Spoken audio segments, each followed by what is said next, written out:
Well, hello and welcome. I'm back. Welcome to TPUSA Live. I'm Jon Root. Hope you all had a fantastic weekend. I know I'm going to tell you all about my time at Atlanta, Georgia. I was at Leah Thomas's championship swim meet. It was a wild time. I know I'm going to break that down on the live couch in just a little bit, but this is what you can look forward to on the live stream today. Drew Hernandez, as always, is going to kick things off on Frontlines with part 3 of the Forbidden Conversation with MAGA Hulk Stephen Davis, all about race and privilege in America. I think it's such an important conversation that they needed 3 parts for it. A lot to go over, and hopefully that gives you all the tools and resources to be able to fight back against this woke agenda that wants you to think all about race. Then right after that, we're going to take it to the live couch with some of your favorite TPUSA contributors, including Jobob. Alex Clark's going to be here, and MAGA Hulk Stephen Davis is going to be back. And of course, me, I was telling you, I'm going to break down everything that was happening over the weekend. I know we've been posted online some interactions that I've had with Leah Thomas supporters, their reasoning, everything they're trying to do to try to explain why a biological male is competing with females and why that's fair. But we got a lot of other good stuff that we're going to cover on the couch today, including a look into President Biden's Supreme Court nominees' previous questionable comments, and also Motivation Monday, something we've started to incorporate in the show quite a bit more to make sure that you can get a little positivity, because sometimes it seems like we are so caught up in the doom and gloom, and there's always a silver lining to things. So we're going to give you some motivation to make sure you can get through the week, get through the month, get through the year, and definitely make sure that you can be proud to be an American. Also, Jack Posobiec, nobody breaks it down like Jack Posobiec, and he's going to be on He Win Events Daily. He's going to take it from there and a deep dive into updates on the war in Ukraine and what's happening with the media in that country. Jack has definitely been the place to be, so if you haven't downloaded his podcast, if you're not tuning in to the show every single day, if you're not following on Twitter, what are you doing? He's got all the breakdown of that stuff. And Benny on the Block is back. Today, he hits the streets of Florida to talk to everyday Americans about the root causes of inflation and high gas prices. And it seems like a lot of people have regrets of where they put their little bubble on the ballot box. He's going to break that down. Obviously, what's going on with high gas prices is hurting everyday Americans across the country. And then on Freedom Papers, Morgan Zagers and Connie Clegg's going to discuss Federalist Paper number 21, how the Founding Fathers created a government with leaders who understand the common man's problems. And as always, Alex Clark has all your pop culture without the propaganda. On politics today, she explains why Chick-fil-A could be considered a public nuisance in California.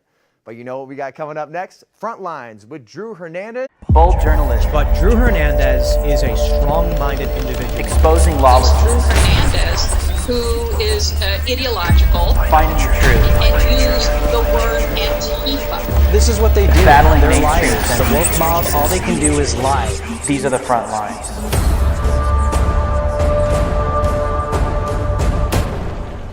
Welcome, America. My name is Drew Hernandez. You are now on the front lines. We have today, I know a lot of people really enjoyed the Forbidden Conversation. I mean, I love the way this thing is going with the great Stephen MAGA Hulk Davis, TPUSA contributor, my brother. We're going to continue this, and I want to just get right into it. Oh, let's do it. Okay, because I really like the way this is going, and talking about what's going on in these communities, talking about real racism in the black community, the brown community, talking about the white allies, and pushing back on them. But I wanted to continue that conversation and expound on this universe that a lot of people don't even know exists, right? And, just to keep it, relevant with what's happening right now, Jussie Smollett, right? Oh, the French actor. Jussie Smollett staging a hate hoax, staging a hate crime, taking the entire country, world along with him, right, to follow him, gets convicted, goes to jail, gets a slap on the wrist, by the way, gets a slap on the wrist because he's oppressed, gets a slap on the wrist, gets 150 days and some fines in this, goes to jail, starts, throwing up the Black Power symbol while he's being walked to the back of the courtroom to jail with no handcuffs, by the way, because he's so oppressed, right? That's what happens. Starts saying, I'm not suicidal, goes to jail. A couple days later, gets his brother comes out and says, oh, my brother's been put into like a psychiatric ward. he's being oppressed now, and he shouldn't be in jail. This is a disgrace. He's been released. But this is what I wanted to talk about with you, and we've talked about this a lot, is minorities, the black community, the brown community, has been so victimized that even if you commit a freaking crime now, you can't be held accountable, because if you are, that's racist. That's racism. That's racism. Did you not know that's racism? I mean, when it comes to Juicy Smoothie, first of all, you want to talk about the epitome of privilege, right? This man he's had private lessons, private acting lessons. He went to private school. He was on the Mighty Ducks. You know what I'm saying? Like, come on now. What other person can you say had all this privilege in his life?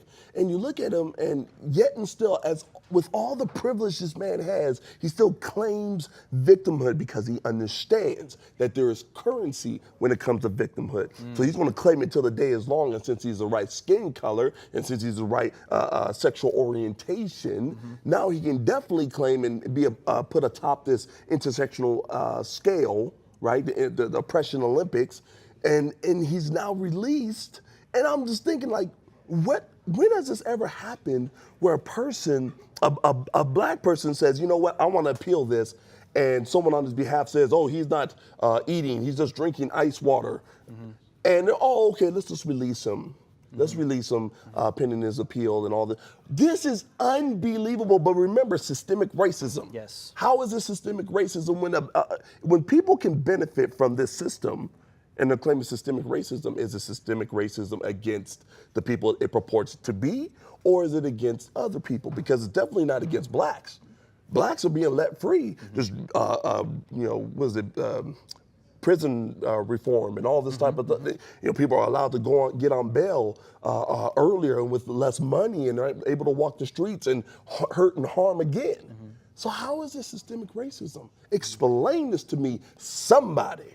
The craziest part about it too, and we've talked about this a lot, is now, you know, post 2020, the race riots, the communist Black Lives Matter agenda that is decimating black communities even further, making it hard for law enforcement to crack down on criminality, because if you go after a black guy, oh, you're a racist. If you go after anyone that's not white, you're a racist, even if the person commits murder or you know what I mean? Like something just devastating. But where this has brought us is these SJWs and this far left woke hard agenda thinks that this is somehow doing a service to the black community or the brown community or minorities. Well, you know, you're gonna get slaps on the wrist. You're gonna get a little more leniency. It's not gonna be as harsh, you know, because we've protected you. Where if you do something, the white man can't go after you.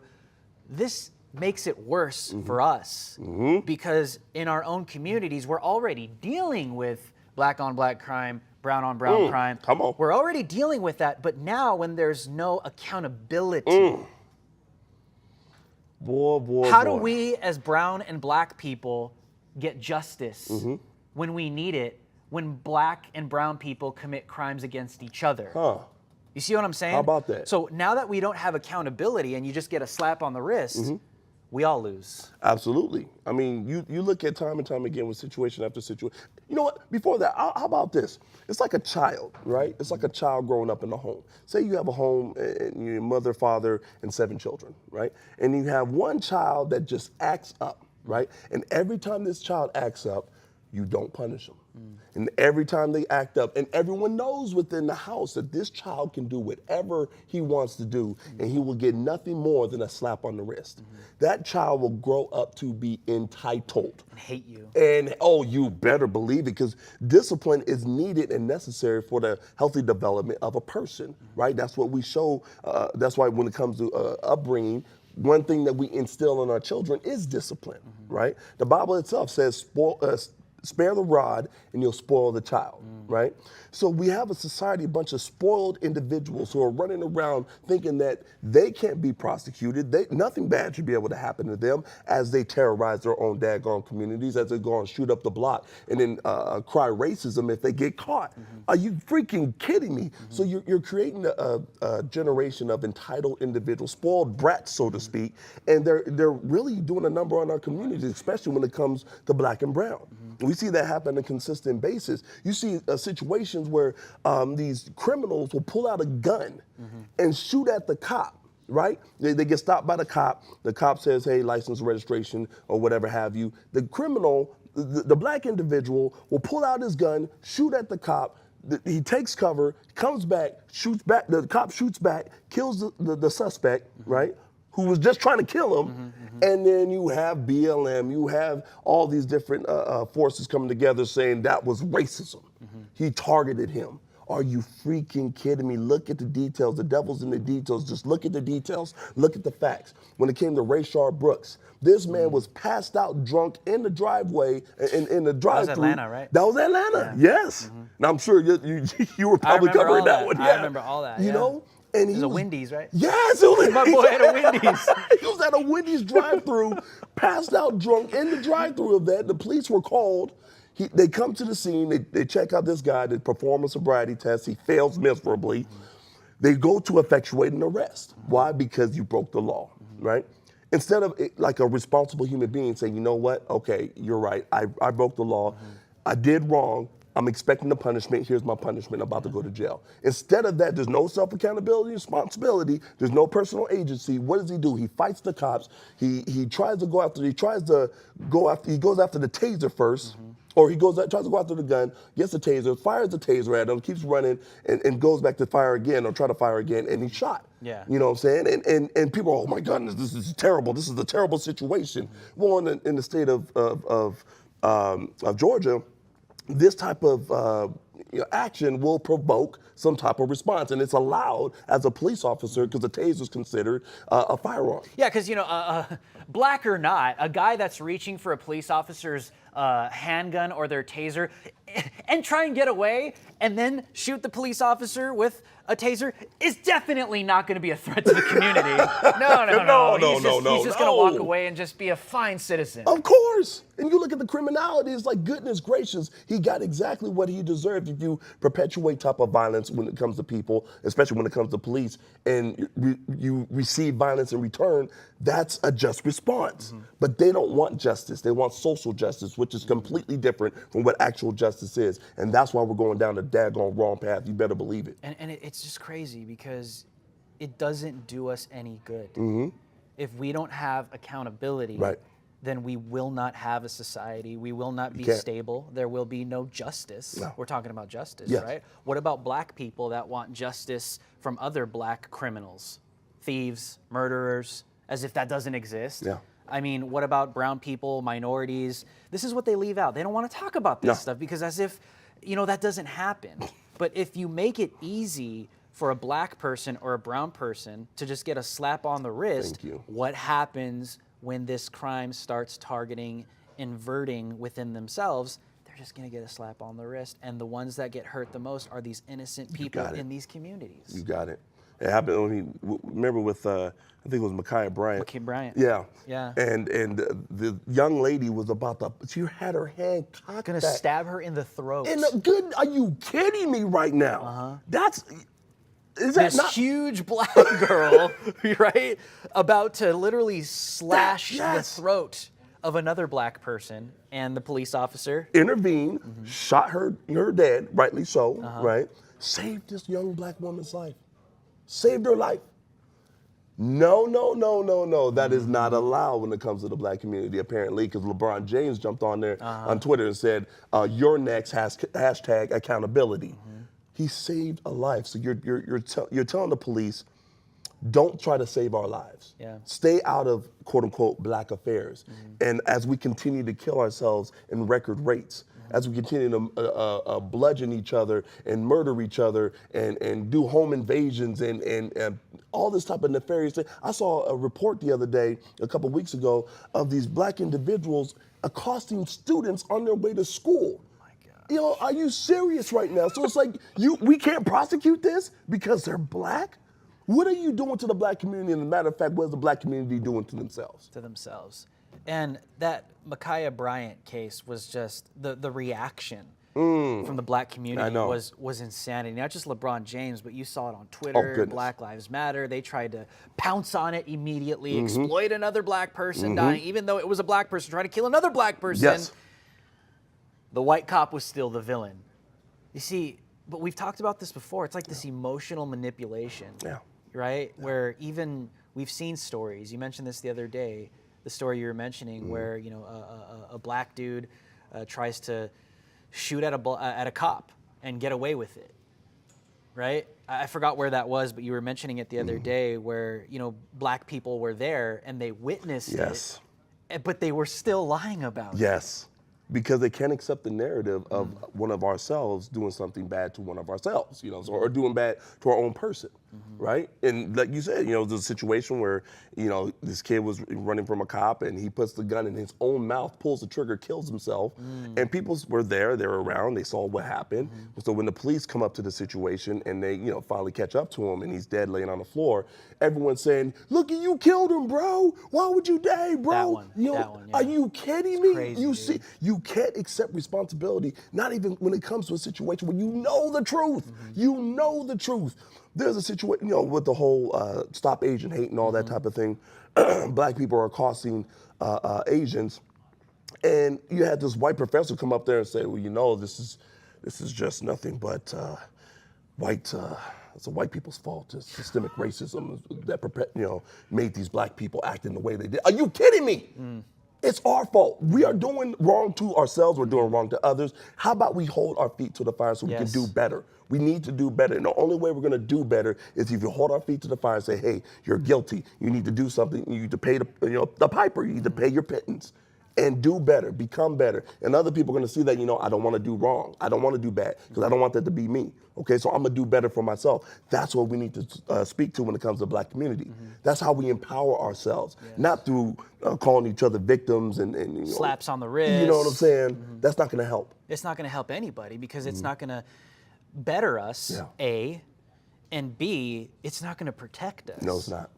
The ones that get enabled are the criminals. You got those spaces. Every time. And I'm going to keep driving this point home because these white ally woke tards need to get it. When you sit there and say, "We can never prosecute a black or a brown person because that's racist," you are doing damage to us. Yes. Because there are black people and brown people that need to be behind bars, arguably for the rest of their lives. I'm 100% because for they're it. destroying the communities within themselves. So that needs to stop. I want to transition here.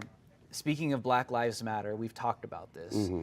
Just the culture within it, right? Because we know that the black community, and I'm going to say Hispanics as well, very homophobic. We know this, okay? It is what it is. Yes. Okay? It is what I ain't gay. How many times have I heard that? Oh, goodness. Right? Okay? right? Okay. We're on the same wavelength here. Yes, sir. Okay? But here's what's interesting. Here's what's hilarious about that is you have Black Lives Matter, and you've said this before, is one of their main beliefs, their golden calf, so to speak, is black trans women, black lesbians. So I always tell black dudes, Yes. like, you support BLM, bro? Like, you do understand that if you want to have a legitimate, like, top of the pyramid position in this organization, according to them, you better go buy a dress. Absolutely. I'm just saying. If we're going to keep it 100, yes, indeed. Right? And you try to explain, there's this a gentleman I was talking to, and we were explaining this back and forth, you supporter of Black Lives Matter and all this sort of thing. And I was like, do you understand, some of their credos, some of the things that they stand upon, the fact that they want to uproot and dismantle the nuclear family? And we've talked about, me and this gentleman have talked about how important it is to have a two-parent home, when it comes to the black community, especially when it comes to the black community, because we're failing so miserably in this particular area. And it's like, if you just do the research, you realize that Black Lives Matter, the very organization you support, is the very antithesis of everything that you stand for. Yeah. Now, you try to explain it, and that's why they took it off their daggone website, because they understood that black people were starting to catch wind that, we support transgenderism and this confusion within the communities and all this sort of thing. And like you said, the black community is very... I ain't gay. I ain't gay, you know what I'm saying? I ain't gay. That's not me, homie. You know, all that type of stuff. It's very it's frowned upon. So when it comes to this, it's like, do you understand what you're really supporting here? You know, and that's the thing. A little bit of research goes a long way. But that's why they don't want the black community to do research, because they understand once you are educated and you're armed with facts, you can no longer stay on the same path that you're on. You have to break away. You have to break free. That's why they call it I'll just say the leftist plantation. They call it the leftist plantation because of the fact it's shackles on your mind, right? And once you arm yourself with facts, which is what they don't want to do, just like in slavery times, they didn't want you to read. They didn't want you to do any type of higher learning for yourself, because you're smarter. Once you educate yourself, you know how to move different, right? And if you know how to move different, you won't do the same things that you were. You won't be subjected to the same type of treatment, because you know that you're meant for better. You're meant for more. So that's what they get mad at people like me. They get mad at people like you who are educated and say, hey, what you're doing is wrong, and here's why. They just want you to listen. They want you to put up and shut up. That's it. Yeah. So it's unbelievable. It's nefarious. I'm telling you, it's disgusting. I think it's Jesse Lee Peterson that always says Black Lives Matter was founded by black lesbians. It's like, dude, it's so true. But even that within itself is part of the agenda to dismantle the nuclear family. Yes. Because what does that do? Okay, our main goal here is to prop up and highlight black trans female, what they say, lives, which is basically a man in a dress thinking he's a woman, Yes. right? And then they, hail black lesbians. That within itself just shows you this is an organization that, yes, wants to dismantle the black family by removing the male father. Ooh, I'm gonna need you to preach something today. You see that? Isn't it crazy? That's insane. crazy. They're constantly trying to remove the male figure when it comes to the black community. Constantly. They used to do that back in the day. While saying Black Lives Matter. While saying, isn't that Crazy, dude. Black Lives Matter don't care about black lives. We've been saying that for quite some time, right? Back in the day, one thing you would do to try to break the spirit of black people, especially of the black male, and to get everyone else in subjection, is you would buck break them. You know, they would, these slave masters and a bunch of different nefarious bad parties would jump on this dude and rape him. Right? That's how you break the spirit of the black man. And you see that still happening today, daggone it, when it comes to people like Black Lives Matter, who are still trying to buck break the black community. And I'm like, you're Black Lives Matter. And so all these euphemistic expressions, Black Lives Matter, you mean black supremacy and daggone Marxism, right? And tearing down the black people and tearing down the black community. That's what Black Lives Matter is about. Yes. When According you look at to it. them. And yes, This is isn't not my words. talking point or some kind of conspiracy theory, or Come on. I heard someone say this. Like, they self-identify Yes. this stuff. They lay this stuff out themselves. Yes. This is not my words. I'm just quoting their voice. Yes.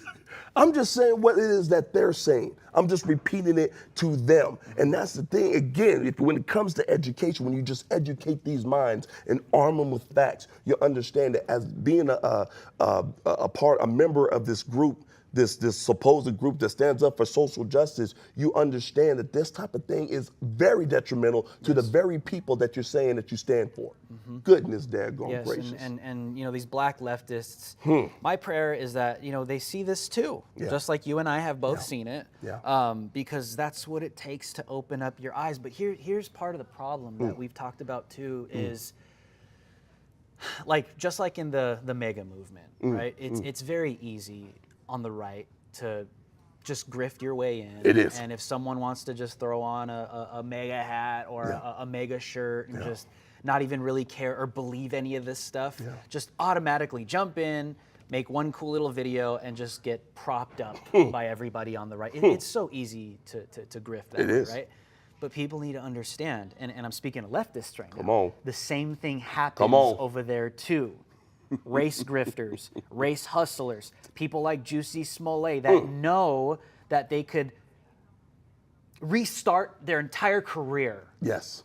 by staging a hate crime. Yes. There are people that are desperate out there that are manipulating and exploiting what Yes. you say you care about in order to build a career, kind of like what Black Lives Matter has been doing, exploiting black people and exploiting their cares and their fears and their paranoia for millions of dollars, pocketing it and getting exposed federally and just walking away.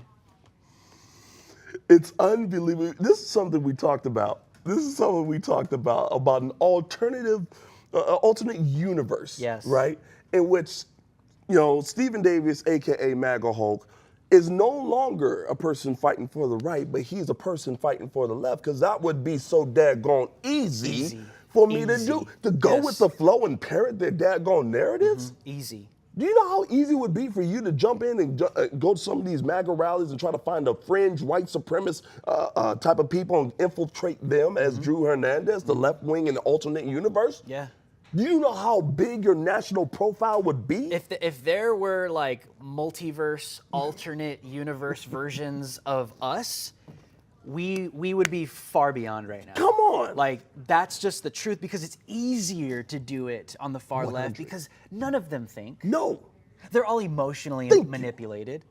They just grab towards anything that they think is gonna fit their agenda. That's it. That's the point we're trying to make, is if right now, if we were in this alternate universe and we were these far left wing versions of ourselves, we would probably be way further down the line, more successful, making way more money where we are right now, because it's so easy to manipulate you guys. Yes, indeed. That's why. I would have a house right next to Patrice Cullors. I'm trying to tell you. It's unbelievable. I'd probably have a show on CNN right now. Yes. Yes. Just being honest. It's too easy too to grift. easy. And if we wanted to, we could exploit that. But the Yes. thing is, we stand on truth, right? And as people who stand on truth, our morals won't let us do that. But even still more to the point, though, our success, you want to talk about success, because they call me a grifter all the time. All the time, because I just can't happen to be a black guy who stands up for what's morally right, right? I just can't be that. I have to be on the grift. So they say I'm a grifter. If I really wanted to be a grifter, do you really think I would be on the right? If I was all about the money, do you really think I would be on the right? Or do you think I'd be on the left, perpetuating the same narratives that get you drooling over me, and make you feel like, oh yeah, this brother's talking the truth, and further divide this nation? That's what I'd be doing if I was an actual. It would be actual so Yes. much Easier. to, like, these people control Hollywood, the music industry, all of these blue check marks on Twitter, all unified. You know how easy it would be to jump on Twitter, become this crazy alternate universe left-wing version of me, Yes. and get into contact with someone like Mark Ruffalo, get into contact with someone like Juicy Smollett. So easy. Movie deals. I would be invited to every award show. I would be the Disney. premier. Yes.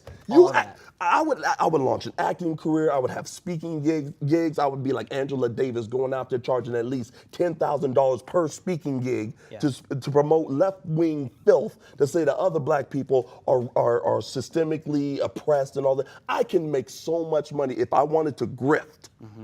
I'm standing for truth, and as are you. And that's the thing that they don't understand about us, is we're going to continue to stand on our morals. We're going to continue to stand on the courage of our convictions and stand for truth, come what may. But here's the point. Here's the point I want people to understand is we're saying this not because we're trying to prove the point that we would be able to do it.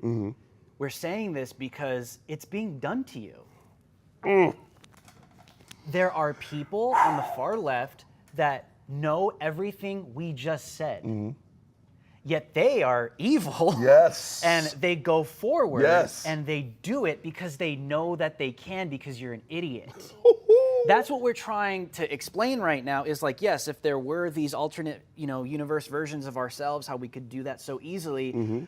But we're saying that because we know that that's being done right now. Al Sharpton, you take a look at Juicy Smollett, you take a look at the list goes on. Yes. Even in the so-called the Me Too movement with the feminists and everything, these people know how to get in and manipulate. Yes.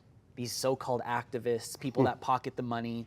And that's where my heart is, and I know your heart is there too, is like meeting the other side in the middle to show them that there's something happening to you and it's not real. Yeah. Yeah, and at the end of the day, it involves a lot of patience. The Bible talks about, having great patience and careful instruction when it comes to dealing with such people, right? And that's the thing that I really I impart on people so much is civility. You have to be patient, and you have to be, there's a degree of civility you have to have when encountering such people, because they are manipulated. And I used to be one.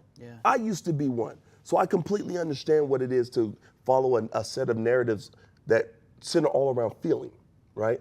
And you follow this because it sounds good, and it affirms everything that you quote unquote feel.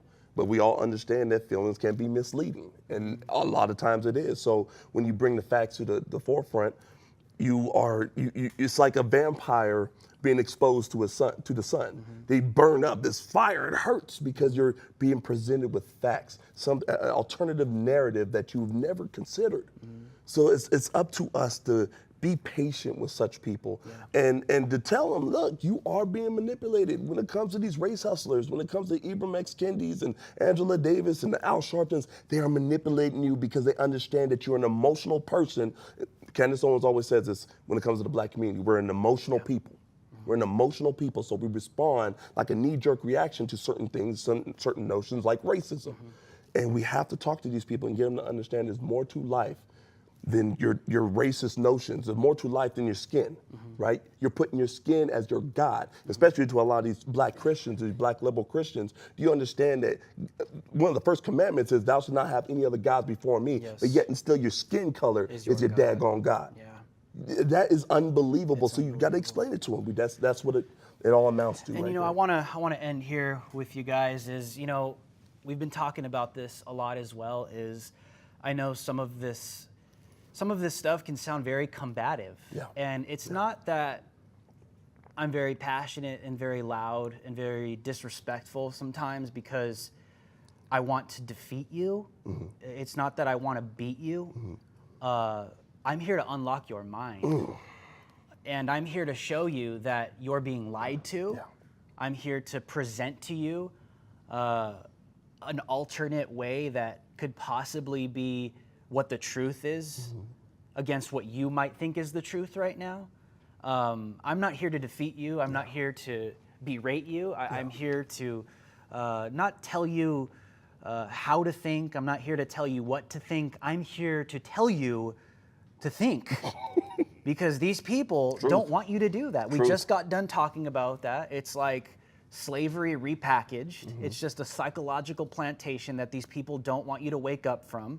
They want you to continue to think that you are thinking for yourself by just taking their regurgitated talking points from Don Lemon that everything is racist and white supremacy is the greatest threat to the United States of America and every minority inside when the guy himself is dating a white guy.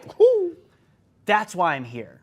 I'm here to tell you stuff like that so you can wake up to the reality of what's taking place to your mind, to your culture, to your people, to your country, to humanity.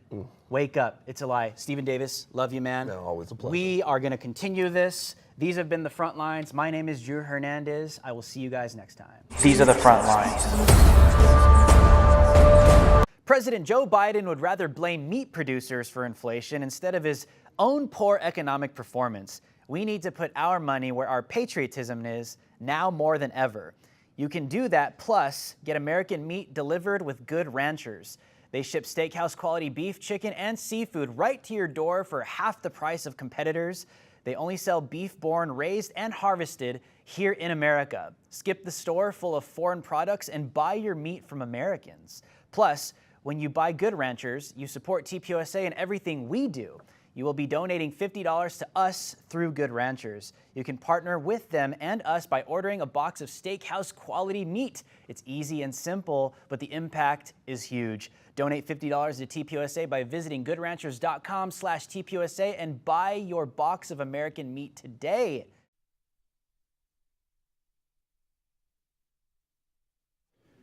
Well, thanks a lot, Drew. Hey, everyone. Once again, welcome to TPUSA HQ in Phoenix, Arizona. I'm your host, Jon Root. Here is what we're covering today on TPUSA Live.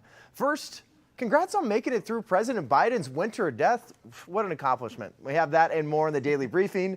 Next, Judge Kentaji Brown Jackson makes her first appearance in the Senate, and it sounds like she's a fan of CRT. Shocker, right?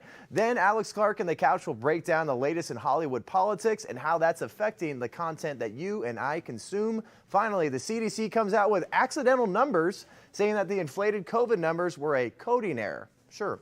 Followed by Motivation Monday and one last thing. All right, buckle up. TPUSA Live from HQ starts right now.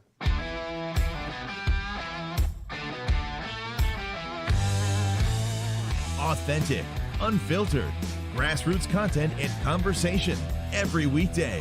Live from Phoenix, Arizona at the Turning Point USA headquarters, this is TPUSA Live. Once again, welcome back to TPUSA Live. Wow, you haven't been on this side much. I haven't. You don't like me very much. I know. Okay. I know. Okay. That's a lie.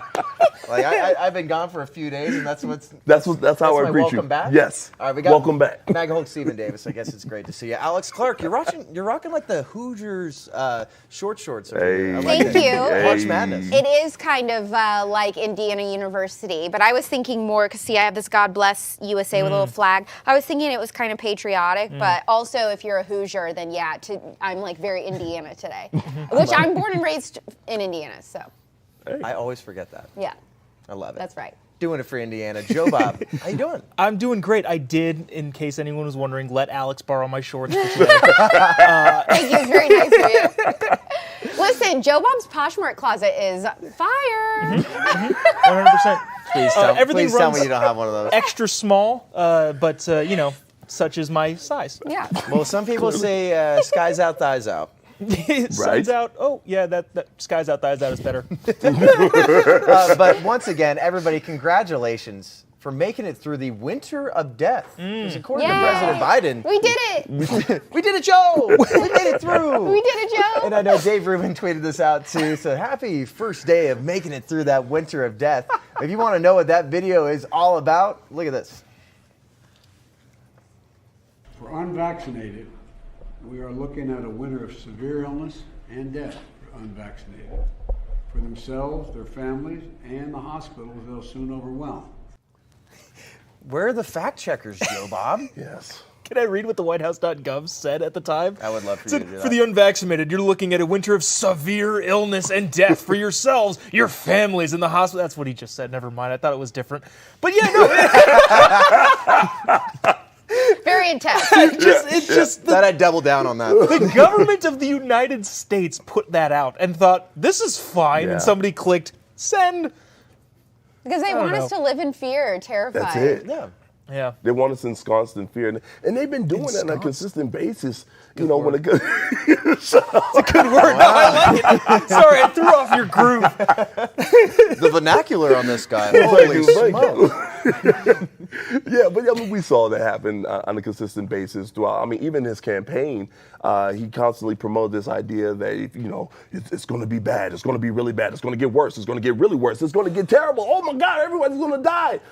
Not so much. He was saying it's going to be bad because of the unvaccinated. It's going to be the Yes. it's Yeah, a pandemic it's of the our unvaccinated. Them. Darn. My goodness. But once Sorry. again, congratulations. That's an did it. unbelievable Yeah. feat for all you guys out there. Yes. I can't believe I made it.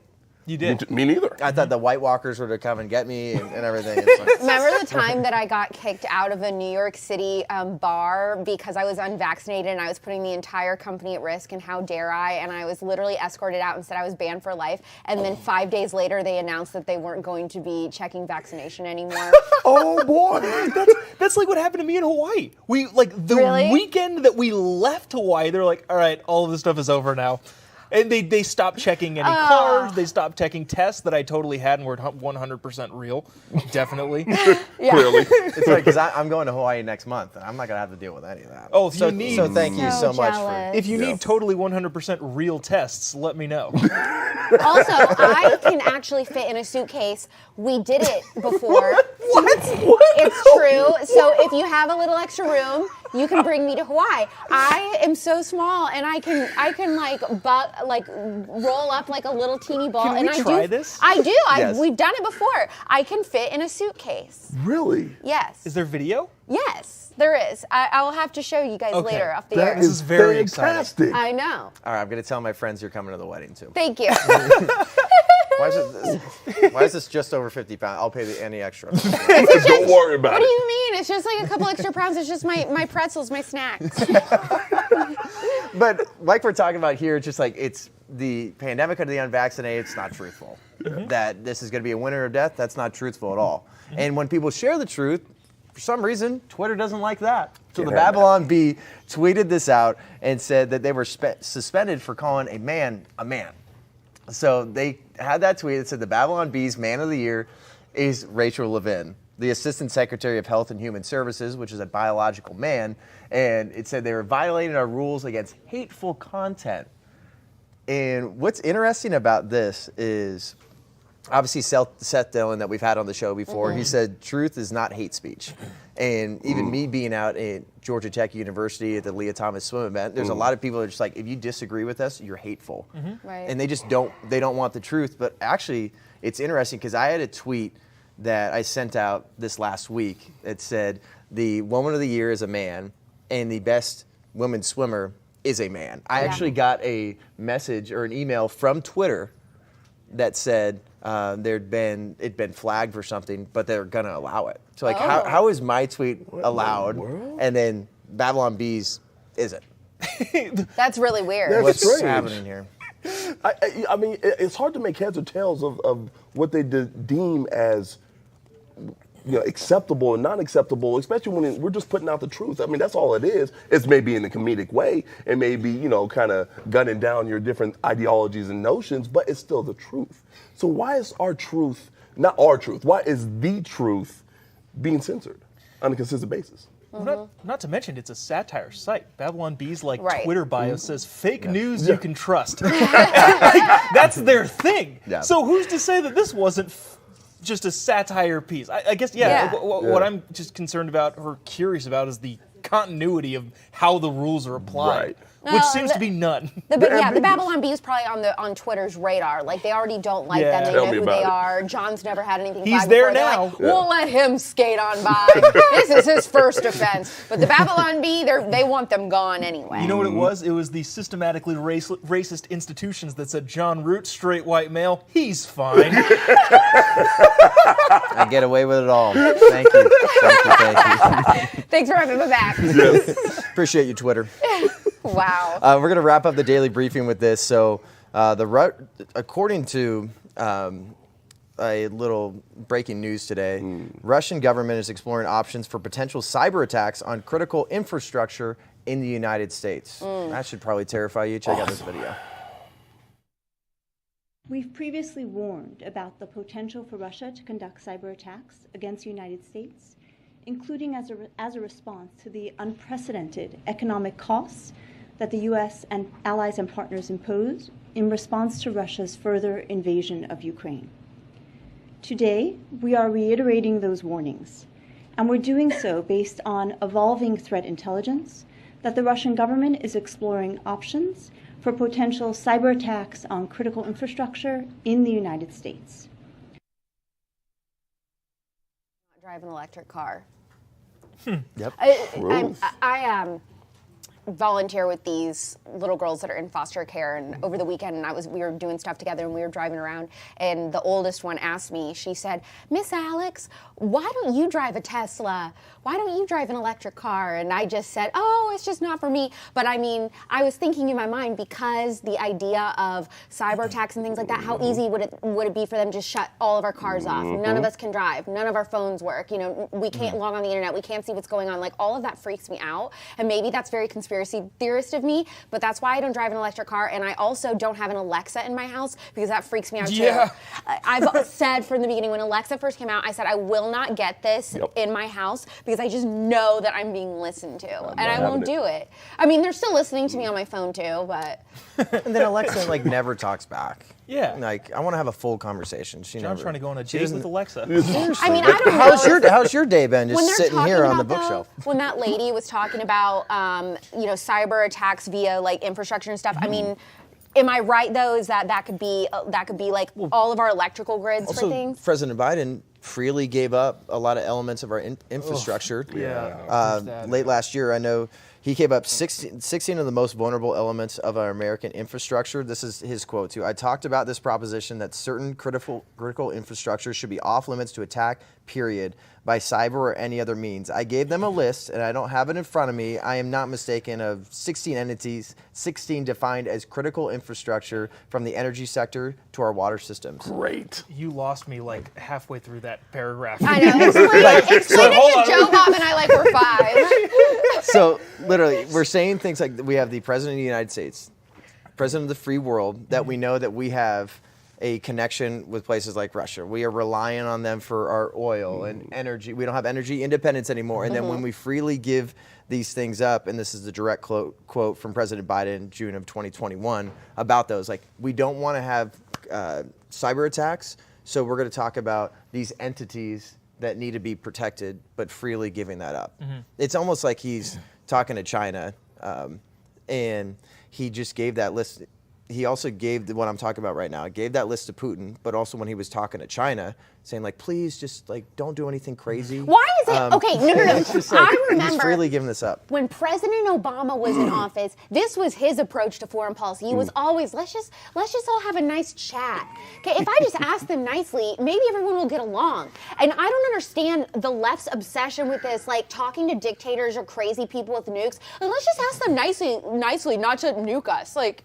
That works all the time. Why that? You brought this up, like he literally called Kim Jong-un Rocket Man. Like that's and that worked. It sounded silly and it was like funny for us to talk about, but he was always strong in that, and it wasn't just like, all right guys, like it's probably not a good idea. Can we just like chat about it? It's like, no, like never works. They don't want to. They want it's like strength is what we need, and we don't Leading have from it. strength. Yeah.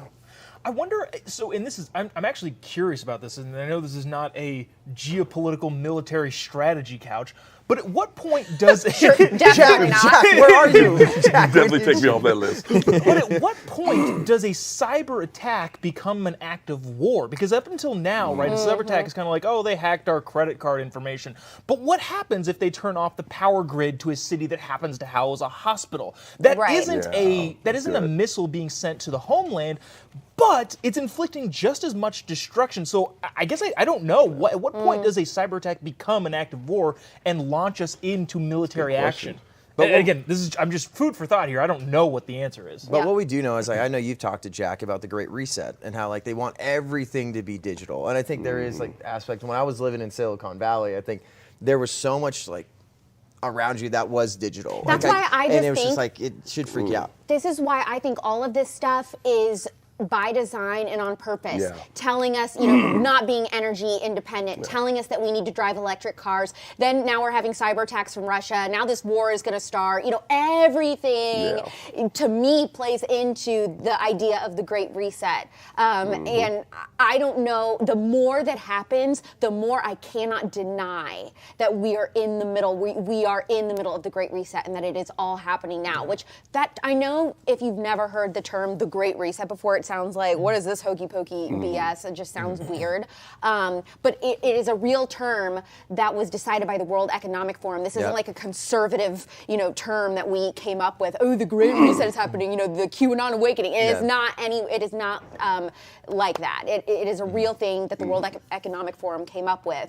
And it's happening. Well, and a lot of people are hearing about the World Economic Forum now with everything that's going on in Ukraine and Russia, and how like that's connected to Ukraine, and like how much power they have and how they try to manipulate things. So I'm glad that that's being brought to the forefront, because I think a lot of people, I think there's still so many people that are like, nah, there's no way that they're going to do that to us.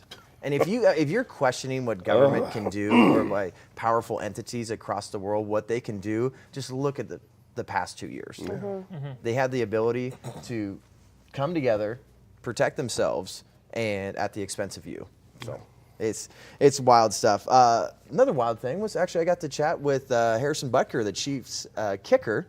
And it was an awesome conversation. We always have a Sunday conversation that's just an exclusive interview, getting a little bit outside of sports. We're obviously going to cover a little bit of that, but he said on this podcast, and I thought it was one of the most courageous things, that he would be willing to retire if he was forced to get the jab. Wow. And there's not a lot of athletes that are... Very courageous. Yeah, it's very courageous, because there's been a lot of backlash online, but there's been also a lot of support. But it's a great episode. Check out this little promo to get you a little bit more fired up. But man, was it tough when you know that you're a part of an organization, you're part of a team that has the abilities to go to the Super Bowl every year and to win it. You know, to miss out on that opportunity definitely hurt. And I think it'll just help us for next season getting back there, and we'll be motivated, you know, more than ever to get back to the Super Bowl and just trying to capitalize on all the talent, all the abilities with Coach Reed, Patrick, and everybody to just take advantage of this time together and keep getting to the Super Bowl. And obviously they got a great squad too. The Kansas City Chiefs, they're always good, and he's always a part of my fantasy football team. Harrison Butker. He's part of my fantasy team, but so that's in the wrong way. I don't know how much. Very good looking guy. I will say that. I don't know how much I should divulge about our private interactions off the show, but Jon Root sent a photo or several photos of very freakishly good-looking Harrison Butker to the contributor group chat, and it went we were on. all melting. The girls were sweating, and some of the guys too, Steven. Steven? I plead the fifth. Hey, you cannot deny. Like, we can say he's good looking, you know? I never felt like less of a man that when I was sitting there in that podcast studio for an hour looking at that guy's face, and I'm like, wow. You know what's weird I will never to me? be that. When conservatives are joking, we're just like, we acknowledge that somebody's attractive. I mean, I feel like they're genuinely, like, they're objectively attractive people. Like, he is objectively attractive, okay? But you know what's been trending on Twitter are these girls on TikTok, these leftists on TikTok that are fawning over President Zelensky of the Ukraine and saying he's so hot, now I have a crush on him. And I'm like, what are you talking about? And they did the same thing with Dr. Fauci, that rat-looking, like, what?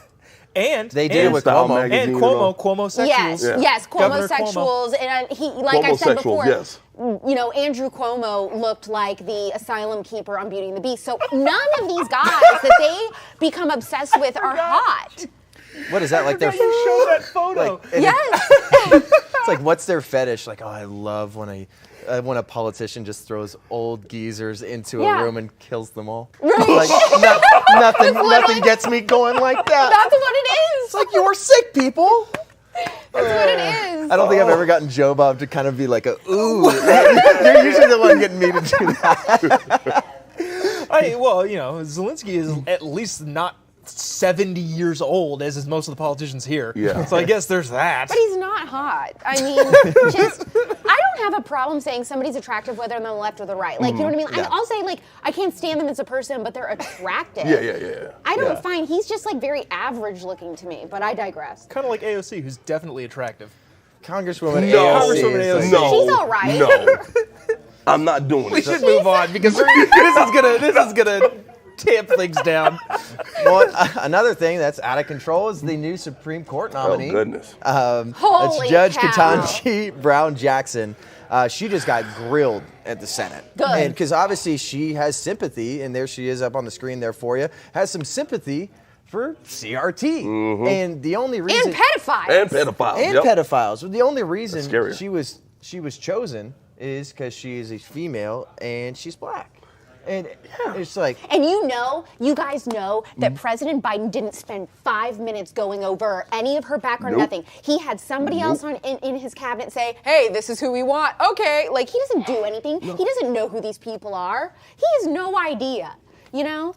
I 100% agree. And I'm always thinking about, like, you know, when it comes to this, the Civil Rights Act of 1964, right, which bars discrimination when it comes to employment based on, you know, sex, race, you know, sexual orientation, religion, all these different things.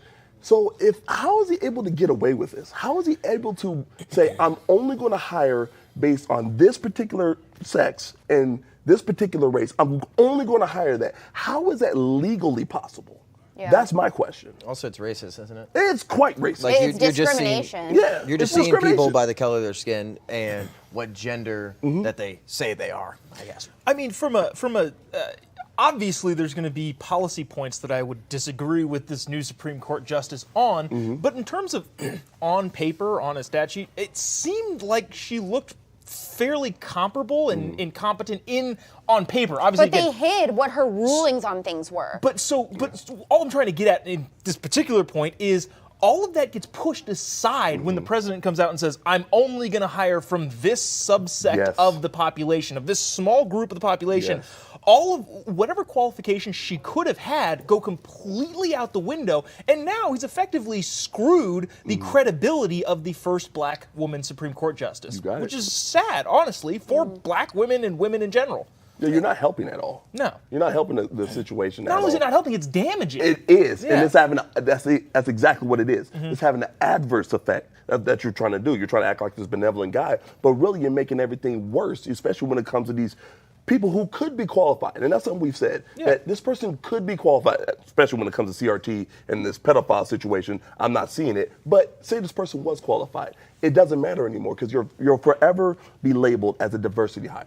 That's all. That's it. Yeah. Well, remember the last nominee, like how much backlash, like the last two. And then now we're not hearing like any backlash here. Like we had this whole hearing. And they then made up gang rape stories about Kavanaugh. Like, never forget that part. The left lost their mind in the Kavanaugh hearings. And I think it's just another example of how people just, if you call yourself Christian or conservative, they're gonna attack that. Is that really the side you want to align with? People that just don't actually believe in real science, that are going to push back on traditional, beautiful, positive family values. And these are the kind of people that just want to see people as the color of their skin or whatever gender that you identify as. That's really the group you want to align with. That's what you find good. But specifically here, in a 2020 lecture, Judge Jackson highlighted Derek Bell, the godfather, or deemed as the godfather of critical race theory, and said her family had Bell's book on their coffee table for many years. Like, I think when you invite somebody into your home and you have things out there, like it highlights like who you are as a family and what you want people to see. And if you're freely putting that out there, it's like, yes, I agree that everybody should be seen as the color of their skin and that there's systemic racism. There's something wrong with the foundation of our country, and the only way forward is by reversing that and have this new version of equity, push these people to the top and push this other aspect of racism. Right. That's still racism. Yes. That's still racism. How do they not understand that, especially when it comes to equity? You're basically saying that I can't possibly make it because of the color of my skin. So you're saying that the color of my skin is still a detriment. So that's still racism. It doesn't matter how you try to cut it. And that's what happens when it comes to these woke individuals. They always think that they're doing something beneficial. They're going to revamp the wheel, so to speak. But you're still putting out the same type of message that's denigrating me and the color of my skin. You're not helping at all. Shut your mouth, please, because you're not helping the situation. You're making it worse. As a matter of fact, like you just said, this is not going to be beneficial at all when it comes to the furthering of the black race, quote unquote, especially in relation to equity. Well, and this guy, Derek Bell, whose book, this judge had on her coffee table growing up, has said that the Constitution was like roach powder. Said that he lives to antagonize white people. White people, yes. Or something like that. I live to harass white folks. What? First of all, that's a sad existence. If I were to say something, or any other white person were to say something like, "I live to harass black people," that is disgusting. You lose your job. You probably get doxxed online. Yeah. It's like, and that's why I think it's always important. I know you've had great conversations with Drew Hernandez. There's no such thing as reverse racism. It's just racism is racism. And for people to think now that like we should be attacking people that had nothing to do with the slave trade, nothing to do with that part of our history, and you're just judging them by the color of their skin, like this white person deserves to be harassed just because of the way they look, like. That's why I feel like so many aspects of our culture is just going downhill because we're not having conversations anymore. And I know I'm going to talk about it later in the show, but I know for me, like once again, when I went out there at the swim meet for Division I swimming championships where Leah Thomas was competing, I purposely went to the other side with people that were supporting Leah Thomas. I chatted with them for almost an hour. Oh, boy. There was a lot of stuff that I heard that was absolute nonsense. Yes. But I think the only way we move forward is by, hey, I'm trying to understand where you're coming from, understand where I'm coming from, and this is not just feelings. Let's try to get down to the truth. And nobody seems to want that anymore. And then now you're just going to judge people. Did you ask them what is a woman? Yeah. Oh yeah. What'd they say? I can't define that. One person, there was a couple people that just couldn't define it. One person said, "Oh, I think it's different for everybody." And I know I just posted this, so anybody that wants to go to @TurningPointUSA on Instagram, I know I just posted an interview with a little girl that was there from Georgia Tech, and then she said it's more of like a spiritual thing. And then I'm getting into the weeds of, all right, well, from like a theology debate. Yeah, and when it comes to that, it's like, all right, we could have a long theology debate here, but basically they start like stepping on each other's toes. Wow. And then I'm just like, all right, well, define what a woman is. And they say, well, I don't know, it's different for everybody. And then you're saying that Leah Thomas is a woman. And then there's only men's and women's sports. And then it's just like, but you can't tell me what a woman is. And it's just, it goes back and forth. But I'm like, hopefully we can find some progress here. But I don't think we're going to find a lot of progress if we go through with Judge Jackson. No. It's absolute insanity. But we're going to take a little break. Might as well just slap a steak. Check out Good Ranchers.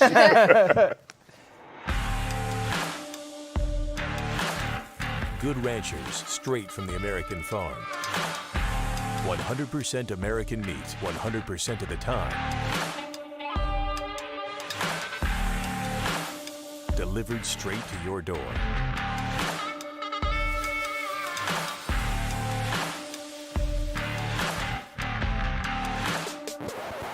Wait, are those my Good Rancher steaks? I'll be taking these.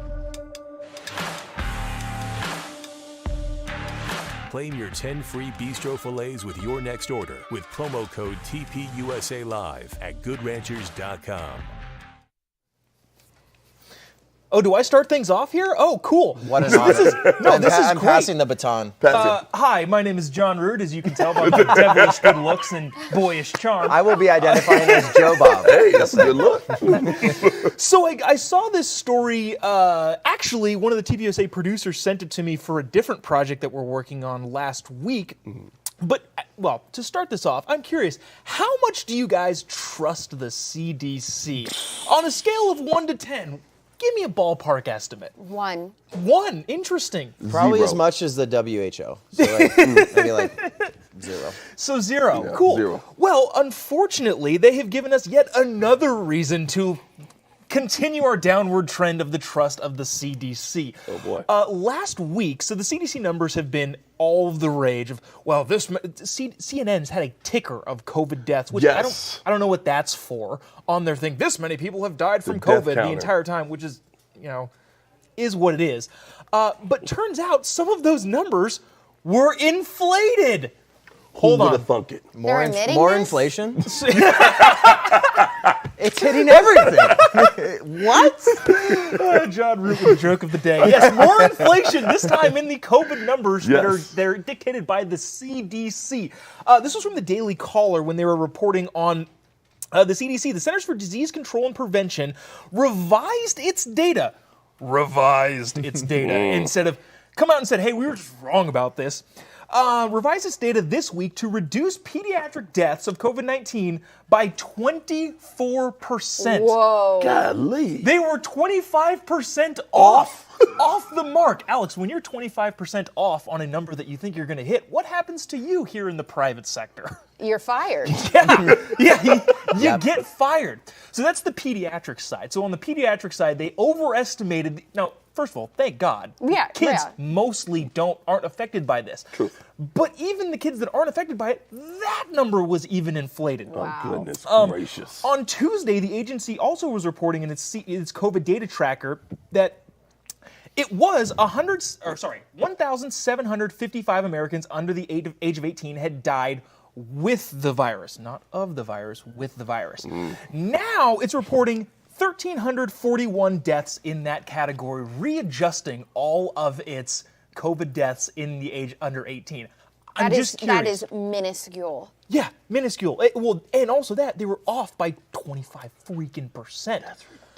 I don't know. What does this mean to you, Stephen? They're liars. We shouldn't have been listening to them in the first place. And here's the thing. I mean, you would think an organization like this, there should be a credible organization that you turn to in the event of some type of calamity, especially when it comes to a virus or anything like that. If this was Ebola, we would look to them for guidance and, okay, what do we do? How do we, mitigate this, quote unquote? I hate that word now. Fauci killed it for me. How do we mitigate this? But we would look to them for guidance.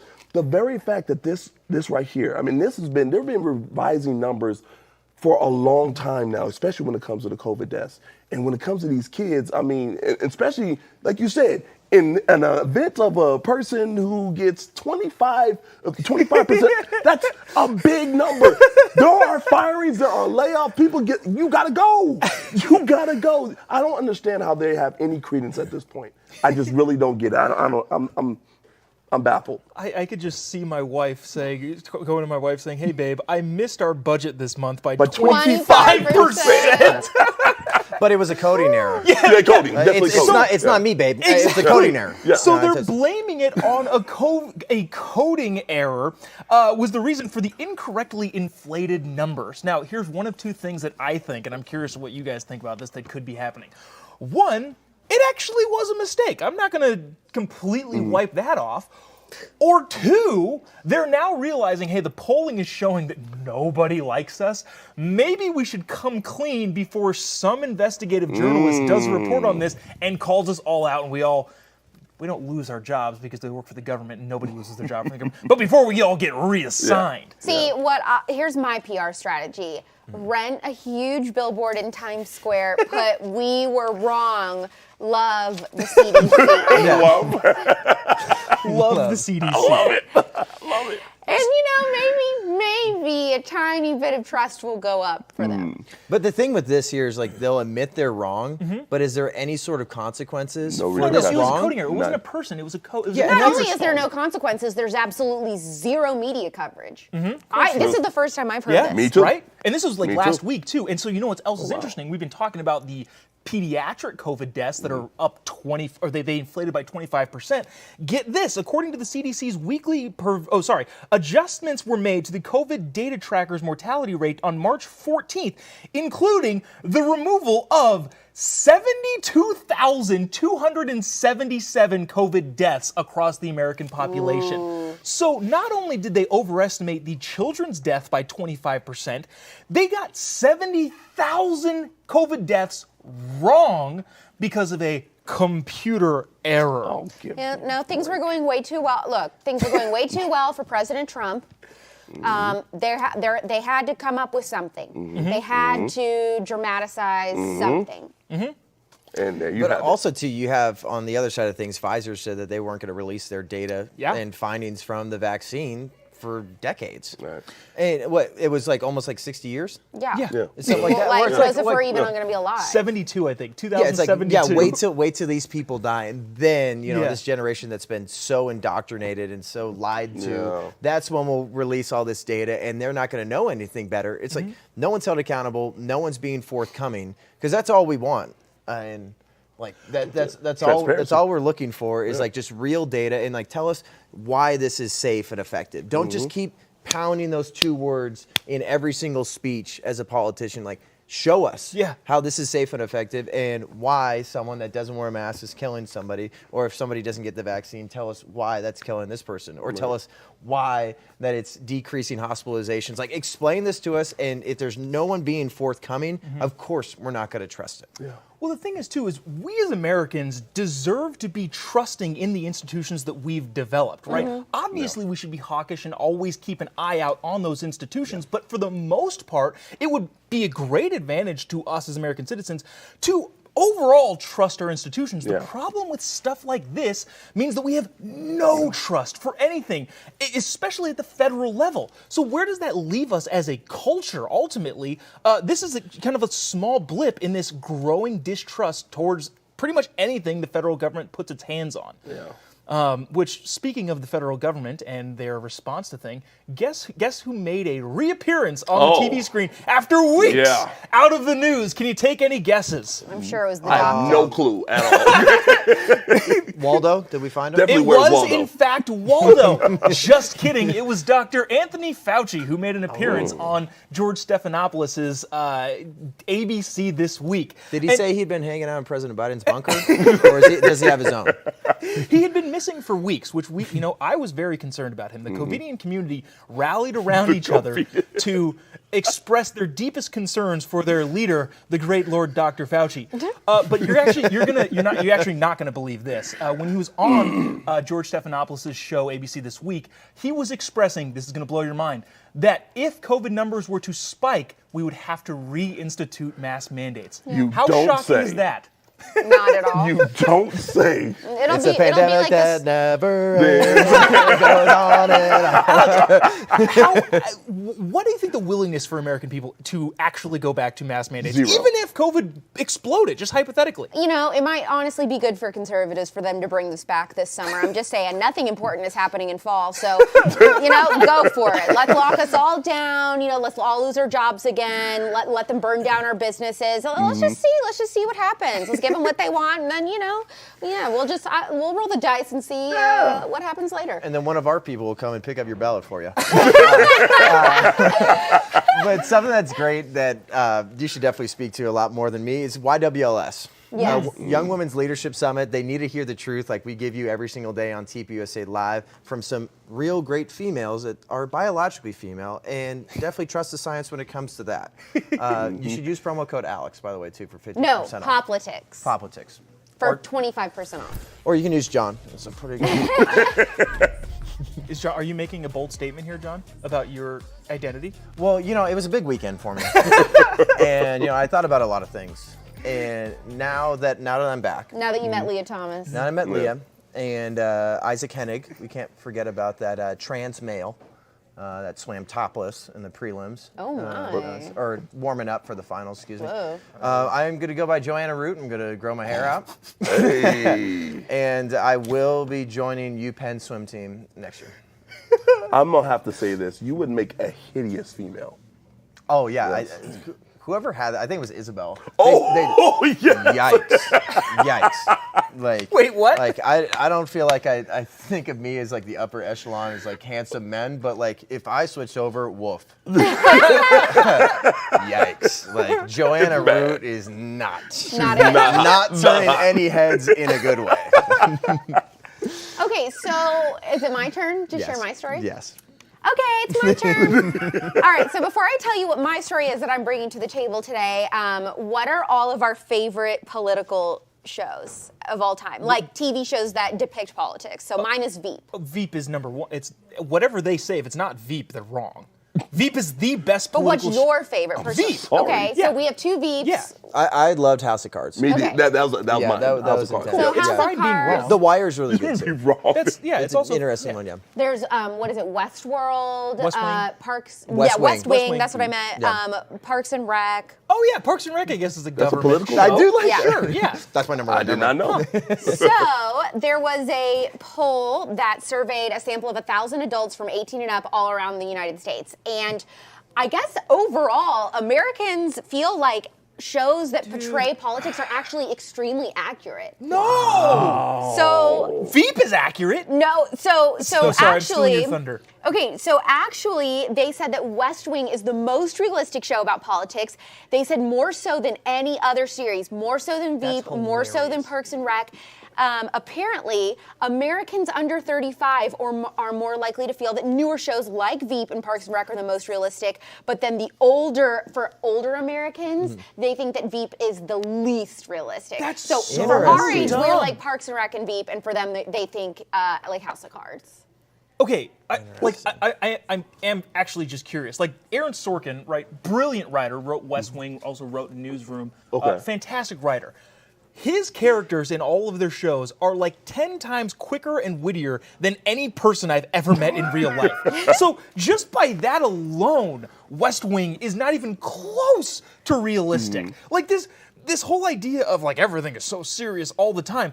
have you ever been around any politicians ever? It's a clown show. And no offense to the politicians that I agree with policy-wise, but Veep is so much more realistic in terms of like how chaotic and crazy and bumble around actual governance and actual politics are. I agree. I felt like Veep was pretty realistic, and I also did feel like Parks and Rec was very realistic. Yeah. Because what's funny about Parks and Rec is also, you know, all of those different types of people with vastly different personalities working in an office. That is so realistic. I mean, you know, even in our office at Turning Point USA, I can say this is this type of person. This type of person, you know what I mean? Like, that's any office you work at. So I love that about Parks and Rec. And there's drama to it. Everyone has to remember that. That's like, you know, what's going to entice people to watch the next episode. You know, And if you have people like the Clintons in office, then House of Cards is very realistic. Well, because that's what it was based off of, right? Didn't they have like some of the showrunners kind of like admitted or at least alluded to some of that? I don't know that. I'm pretty sure they did. No kidding. I think there's been questions about that. Huh. Where it's like, I mean, they're pulling from something? Yes. Yeah. They're pulling from something. And that's the thing, because I mean, I would also watched, I don't know if y'all seen it, Scandal back in the day. Oh, You know? Totally. Never See, seen that Scandal one. I You don't ever seen think that one? seems Never very seen that one. realistic. See, that's it, and that's my thing. It's like some of the things that goes on in Scandal. It's like, is this some of the things that's happening in the American government? You know, are people getting knocked off? Are there nefarious actors behind the scenes? And then you look at the Clintons, and it's like, I have a hard time. I'm always like flip-flopping on how I feel about Kerry Washington as an actress Yeah. because her facial expressions drives are me crazy. so weird. They're so weird. Yeah. Like that's what she does, and it's hard for me to focus on any show that she's on because she makes these weird faces. If we're talking about like weird faces though, but if we talk about reality, Tucker Carlson's faces are the best on television. His angry man Like he face. just like Yeah. he just gives you this look. It's intense. Sometimes Tucker looks like he's watching a guy eat an entire jar of mayonnaise. that's what his face sometimes. Love the guy, but It's so his faces are off the charts. It's so good every time. Fantastic. Alex, I'm curious. Like, do you think that the reason people think shows like West Wing or House of Cards is people's favorites is because that's what they want the government to be like? They want to have this idea that the government is a well-oiled machine and everything works and people are, maybe they're backstabby, but all of these systems work as opposed to what it like actually is, a Veep with a bunch of chickens running around with their heads cut off? I don't know what it is, but I think, you know, one thing about Veep that really stuck out to me, I was like, oh, this is for sure realistic, is how everybody waits with bated breath on like Politico articles and stuff. All my friends that have ever worked on Capitol Hill that I know all describe that you're waiting to see, like my candidate, this dirt got released and like you're frantic, you know, trying to, be ahead of the stories that are coming out. I mean, so all of that seems to be pretty realistic. But I don't know that it's that they want those shows to be real and so they just have rose-colored glasses, or if it's just different generations on also how much the curtain was peeled back on what really happens in Washington, D.C. And I think now more than ever with social media and all these different things, you know, we've seen embarrassing videos and whatever about all of our favorite politicians. I just feel like we know now more than ever what it's actually like, and it's actually a blank show, if you know what I'm saying. Remember the intern video? Jen, I scheduled a mani-pedi for you. Yeah. Nice for you. That's really what it's like in that administration's White House. So, Really? Which that would have been a fantastic episode of Veep, is them trying to film that TikTok. Yeah, just Anyway. a bunch of TikTokers running around. yes, Yeah. that's At it. this point in time, yeah. Yeah, for the Biden administration. Exactly. So that's my story. That's what I had. I thought that was interesting. That Americans feel like any show that has come out on all these streaming services or what have you, cable, that they're pretty accurate when it comes to portraying what our government is like. I just feel like in this world right now too, like everyone's so confused what is real and what's not. And then also too, when you start incorporating the metaverse, it's just like I think they're doing this stuff on purpose to confuse people. And that they want you to think like this is reality to pull you away from actual reality and just be disassociated from like the actual truth. I think it's here. It's like you're watching a drama or you're watching a satire. And that's all it is. Well, nothing on even reality TV shows aren't real.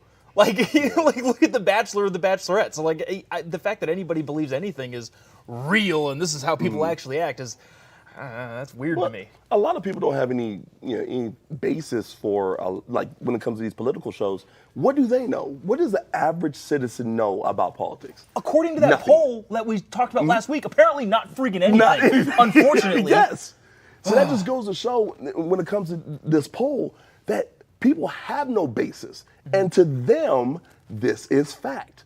Why would Hollywood lie anyways? You know, so to them, yes, this makes sense. Yeah, I can see this happening in the White House. And I mean, I remember back in the day when I used to watch these shows, I had the same mentality. I thought, hey, this is plausible. Why not? And you don't really have any frame of reference, so you just believe whatever you see on the daggone TV. And that's why they're good at what they do. Another thing I'm confused about is like, what water is good? Like, because one thing I do know for sure is, I will say this, and I will die on this hill, Arrowhead water is trash. You're so It wrong. is so bad. It's It not is even so bad. funny. Well, this has become a huge controversy because Candace Owens over the weekend tweeted that tap water would be an upgrade from Dasani, and she's demanding she's Coca-Cola, right. who is the company that owns Dasani, explain why this water tastes so bad. And I replied to Candace and I told her this was hate speech. Because I actually am the one person in the United States that loves Dasani water. I like Dasani too. I don't think it's really that bad. If you like Sorry, Dasani, Candace. I hate you. That is hate speech. You're right. You just dislike Dasani me just is because of the way I terrible. look. Here's the And because thing. you like bad water. No, I like purified water. So I like Nestle Pure Life and I like Dasani. I hate spring water. I don't like to feel like I stuck a straw in a creek and I'm slurping it up. That's what this spring water crap tastes like. Slurping It's that disgusting. creek water. Get that creek water up. Or the crick water, depending on what part of the United States you live in. But it's disgusting. So anyway, I totally disagree with Candace. And then Matt Walsh responded to Candace and said, actually, Candace, you're wrong. And all the people saying Dasani is good are wrong. Everyone's wrong. The truth is that it is indistinguishable to be able to tell the difference between different brands of water. And I'm telling you right now, Matt Walsh is also wrong. Yeah, you clearly. can absolutely tell the difference between bottled water. And then I think that's what we're going to have to do right now. Yeah. Right? So I think I'm with you, Candace. Like, you're right. All right, you could be Team Candace.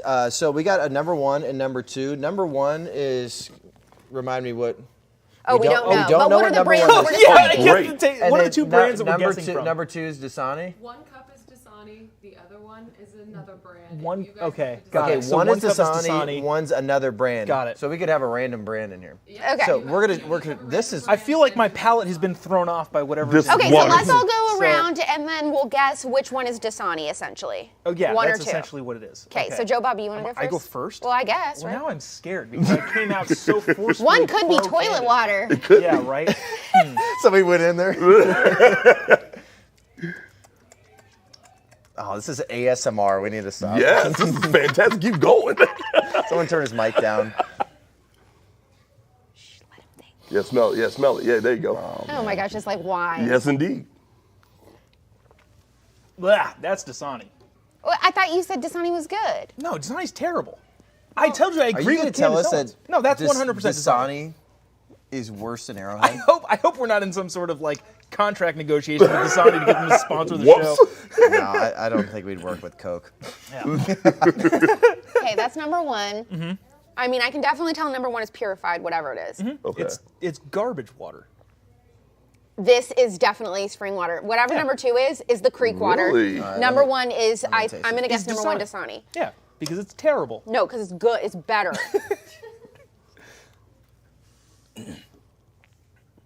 Look at the anticipation here. I thought, Yeah, like, it's serious. It's like golf. It is golf.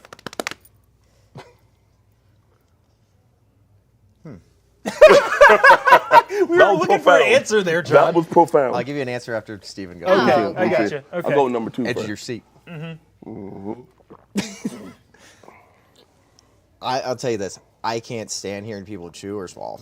So this is the worst segment I've ever been in my life. I literally just taste the same thing. They're the exact So same. you're on Team Steven, Matt Walsh. clearly, Is Yes. your palate is not as defined and Okay, refined let as me the tell you rest of something. us. Let me tell you something. Tap water is Bombay, except for when it's in the cup. Depends If on where you live. You put yeah, Right. the Flint, Michigan is probably not the best place to go for tap water. Yeah, Flint, Michigan. you don't want to go there. All right, where are we? All right, what are we finding going this- with? 'Cause Where I- do we confirm that I'm right? Because I think number 2 is purified water. What does that mean? He means Which Dasani. one is Dasani? I vote number one's Dasani. Number one is Dasani. It's We're not number even, one. It's not even close. The second that garbage filth hit my lips, it was Dasani. No, the second the garbage filth hit my lips, it was. Yeah, I think I go number one is Dasani, and then I'll probably go like number two. I might have like, I'm guessing like Fiji water or something like that. They taste the same. No, they don't. They taste the same. You're Are you wrong. kidding me And right then now? so, and also too, I President think Biden would say, if you can't taste number- the difference number between this one, water, we're going you with- are black. We have an answer. We have an answer. We have an answer of which one was Dasani. number or two. one. I guess we're being told right now is Dasani. Yeah. I knew it. I have the bougiest lips in all the land. I also knew it, and I'm with Candace on this. Dasani is garbage. Then what's Wherever number the two? camera What's number is. two? What's number two? What? We all have different we all kinds. have a different Oh, number two. interesting. Wait, that sounds bad. We is all this have a fe- different number two. My number two is very wet and fluidy. Ew! Is your Very number watery. two? Is your number two more dry and firm? It's a very liquidy need to hear consistency. What is it? I want to know what all of ours was, but I'm going to guess, wait, what are the options I have? And I can tell you what number two was. Wow. Tell me in my ear. So I think we got Smart Water, Fiji, and Aquafina. Okay, number two, I'm going to say Aquafina was my number two. Is that right? Do we I don't remember? think we know. I don't think. I think it's. Oh, it was Arrowhead? Your number two is. I'm so glad I didn't get Arrowhead. What was my number two? Your number 2 is Smart Water. Mine was Smart Water. Okay. What was I my think number two? Smart What was Water, my like number two? Fiji, like Doesn't- kind of. Fiji? Oh, you got the. You got bougie you said it fancy. tastes the Is it same. Fiji? It's the same thing. No, it's not. It's the Okay. same thing. Unpopular How much water opinion. did you drink? All of it. Unpopular opinion, but I don't think Fiji water is good either. Okay. I Have y'all never drank from the hose? yes. Yes, That that's was- the best That is water. the best water. That's the best Thank water. you. After running around Yeah, in the yard You better believe with it. the neighborhood kids. Yeah, the Oh, come neighborhood on kids. now. That's the Oh, best. that's the Right best after water. filling up, like using that water to fill up a bunch of water balloons and tossing it across the street. And then you just that take it to the water is head. great. Absolutely. It's the best water. Are you kidding me right now? That's way better than this. Way better than that. Way better than all that. I think I'm trying to that's- tell you something. like, I'm trying to put you on game. I'll say this. I think cancel culture is like an absolute joke. But if we did believe in it for one time. We're canceling Candace Owens. Wait a minute. No. Whoa! For her take on Dasani. Yeah, yes. Her that is- correct, accurate take on Dasani. Can we No. give her like a half an hour like timeout, half an hour cancellation? Sure. That's what we Candace is in timeout. Candace, I you're will say absolutely that correct. Arrowhead needs to get canceled. We would be a better place in this country if Arrowhead was completely eliminated from society. Cisgender white male wants to cancel Native American Arrowhead. Yikes. Oh, when All you right, put so it what are we that talking way. about next? But I love the Land O'Lakes Indian. I think, where'd they go? You know what they did on Maybe the they were Land hanging out O'Lakes with butter? Fauci. You know what I noticed this weekend at the grocery store is that the Land O'Lakes butter is literally the same packaging. They just yeeted her out. Yes. It's the same picture. But kept the land. They got rid of the Indian. Yes. They kept the land and got rid of the Indian. Well, no. Yeah. Have you seen the meme No, the that best has way to all put of it. those labels? It's like the Uncle Ben's rice, he Yes. got booted. Yes. The Aunt Jemima, she Gone. got booted. She Land gone. O'Lakes, Yeah, she gone. got booted. All of the brown minorities, people, yes. and then like Quaker oatmeal, the white guy's still there. Still Like, there, yes. They woked themselves out Out of of positioning. existence. I don't understand how that's happening. How that's happening. Uncancelable.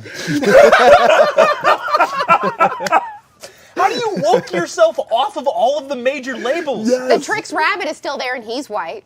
Yeah. Is And the- the guy is the from Lucky rabbit white? Worms. Well, he's the color white. The Lucky Charms guy. The That works. leprechaun. Yes, indeed. Yeah. Okay, Magically delicious. That bunny or animal can identify as whatever they want, right? Clearly. The winner of the 2023 Women's Division I Swimming Championship Is the Trix will Rabbit? will be a dolphin, Oh. identifying as a woman. Clearly. No doubt.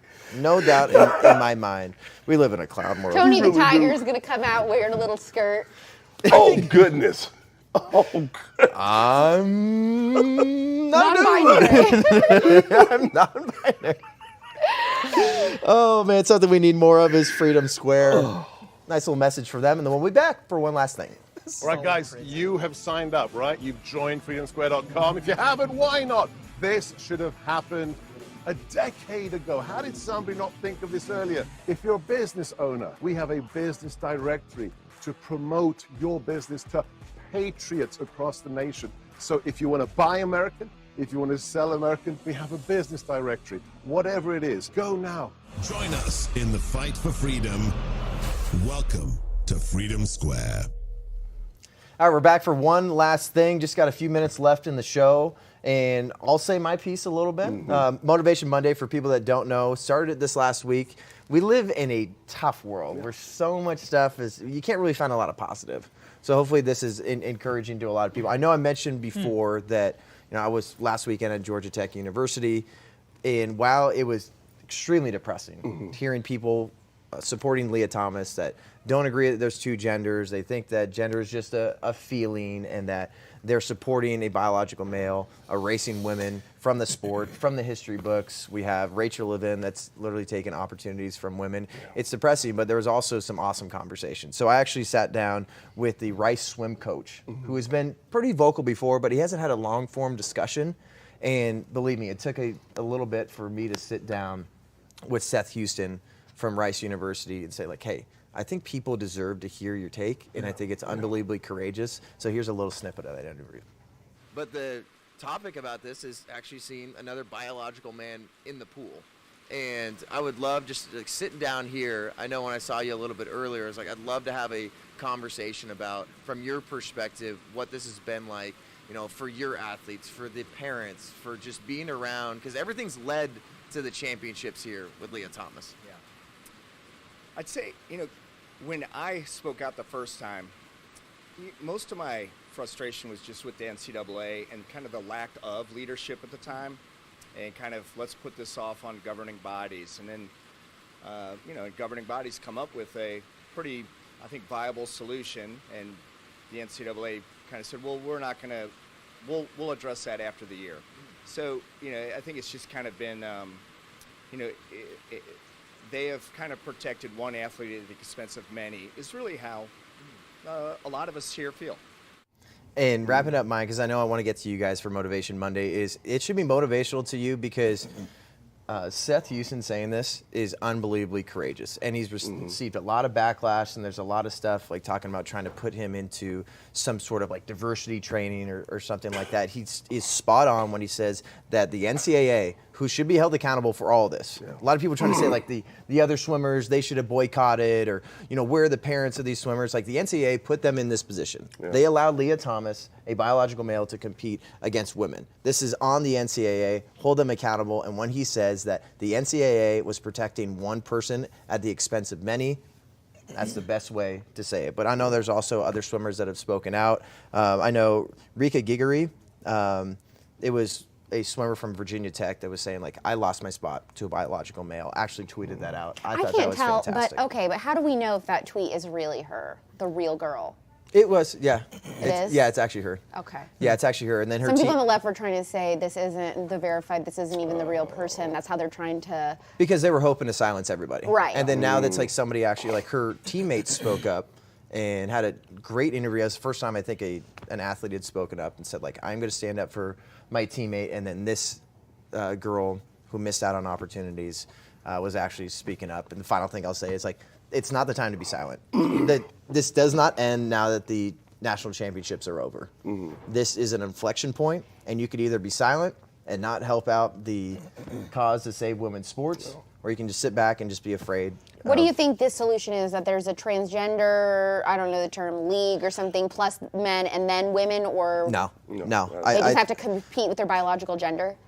Yeah, that's exactly what it should be. There's men's and women's sports. You can identify as a freaking baboon if you want, or a dolphin, or whatever, non-binary. But biologically, men have an advantage over women.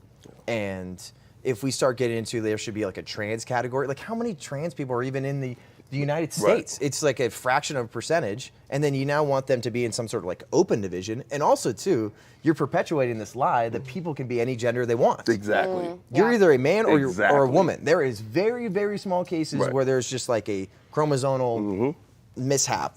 But like that's intersex, yeah. What, maybe a handful of people in the entire world? Thank you. So like here, I think if they try to create some sort of trans league that is just perpetuating another lie, it's deceiving people again, and I don't think that helps anyone. And I think the biggest thing, I guess all Motivation Monday will be about my experience. But I did watch Leah Thomas quite a bit, like from like not even just competing. I wanted to see how other people were interacting with Leah.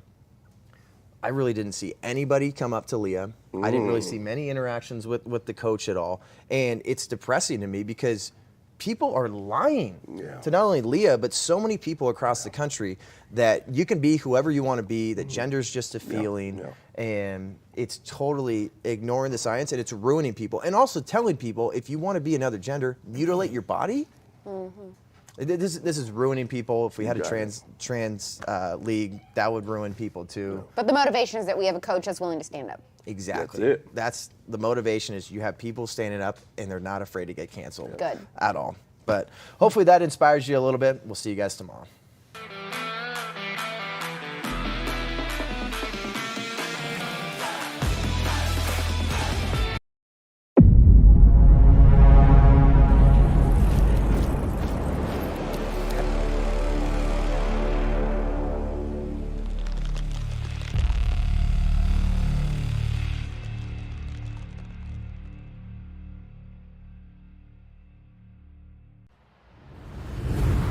Ladies and gentlemen, welcome aboard today's edition of Human Events Daily, powered by Turning Point USA. Today's top stories: the war in Ukraine. We're on day 26. We've got a full on-the-ground update for you. Next up, 4 U.S. Marines died in Norway during a NATO drill. We'll explain that.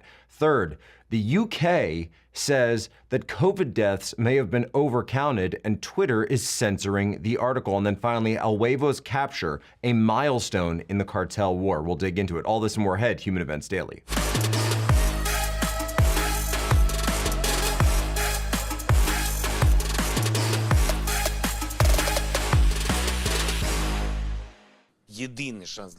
Now is the time for meaningful talks. That was the message from Ukrainian President Volodymyr Zelensky to Moscow on Saturday, as he called on Russia to stop its invasion. This is the only chance for Russia to reduce harm from its mistakes, he said, adding that it would otherwise take Russia several generations to recover from the war. All right, so we now enter day 26. The war in Ukraine. We've got a new assessment out just last night from the French Ministry of Defense. Let's dig into it. Strong pressure on urban centers on the east and south is maintained by intense bombardments, in particular in Mariupol and Mykolaiv. In addition, the city of Mariupol, whose first defenses have been breached, Izium, is under strong pressure. Elsewhere, the tactical situation remains fixed.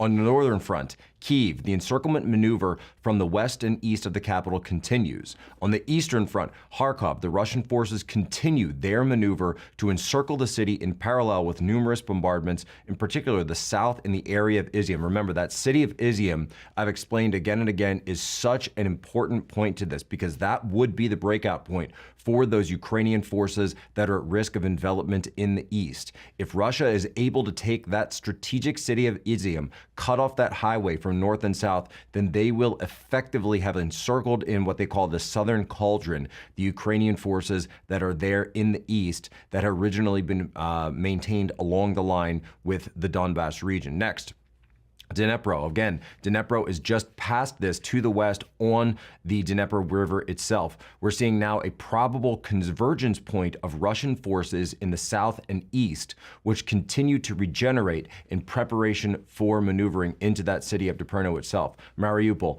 The fighting is now taking place near the city center itself, and Russian strikes remain intense as the health situation of the inhabitants and the combatants continues to deteriorate. Now, on the southern front, slow but steady advance of Russian forces towards the towns of Zaporizhzhia and Kryvyi is very significant, because that is again on the western bank of the Dnipro River. This is an area on the west where we haven't seen the Russians too active. Now they're beginning to advance along that western half of the country as well. Finally, Mykolaiv, the bombardments and the fighting are extremely intense for control of the town and its surroundings. Now, some information on the political side that came out over the weekend: President Zelensky has banned 11 opposition parties and has signed a new order under martial law to consolidate all Ukrainian television under one government-approved media control. I think a lot of people here in the West are worried that, boy, Klaus Schwab would love to be able to do something like that here in the United States or across the West writ large. He wants to shut down shows like this. They want to censor people like ourselves and others out in independent media across social media. That's why you see the kind of censorship that's out there. We're going to talk about censorship in an upcoming segment about COVID and the overcounting of deaths or possible overcounting of deaths in the UK. Ukrainian military forces are in dire straits. Now, Russia, it was reported over the weekend, called for the combatants in Mariupol to surrender. They said, we're going to institute a ceasefire, allow civilians to continue to flee the area, and hopefully as many civilians as possible can get out of these areas where the fighting is in. They can utilize these humanitarian corridors. We've also seen videos about how there's a lot of vetting that's going on of these civilians. They're looking for people who have ties to this neo-Nazi Azov battalion. And remember that Azov battalion has as one of their headquarters and one of their choke points really is that city of Mariupol. That is a place where they are highly concentrated and may be making one of their last stands. Now, we heard, of course, from the Russian side, they were calling for a surrender. From the Ukrainian side, they rejected that. So they rejected the idea of surrender in Mariupol. We've not seen the surrender in any of the major cities whatsoever across Ukraine as the fighting continues. On the diplomatic side, not a lot to report. I wish there certainly were. I wish there were more of a ceasefire talks that were going on. But when you hear people in the EU and when you hear people across the United States, these politicians, you do not hear many people calling for de-escalation. And that's the way you've got to read the news these days. Who is calling for escalation and who is calling for de-escalation? These are the two camps in which we can put our political leaders and our thought leaders. And yet all we hear is more escalation, more weapons, more killing, more shelling. That seems to be the only thing that leaders on any of the sides of this are calling for. The one person that we've heard calling for de-escalation or any kind of talks are the Turks, right? Erdogan, of course, which puts them in a tough position because they are a NATO member, and yet they are also very pro-Russia. Stick with us, Human Events, as we continue our daily coverage of the ground updates on the battlefield of Ukraine. So terrible news out of Norway over the weekend, and really far north, all the way up inside the actual Arctic Circle itself. We got reports that 4 U.S. Marines were killed during NATO drills in Norway. Now, they have been identified, and I'll read their names for you here. It's right off the coast of Norway, and it looked like it was a helicopter crash. Again, another incident involving the MV-22 Osprey. There's been so many incidents involving this thing. You know, I remember that when I was serving in 7th Fleet, they were talking about exporting these to Japan, and the Japanese military and even a lot of the Japanese civilian leaders were very concerned about these, their tilt rotor aircraft, and were very concerned of them flying over civilian airspace in Japan because of so many issues that have plagued this platform, the MV-22 Osprey, since its inception a few years ago.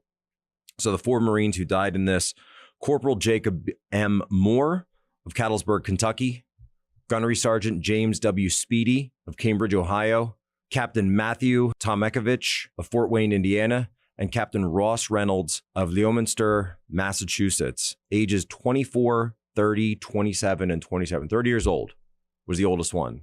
Semper Fi to the Marines who lost their lives out there.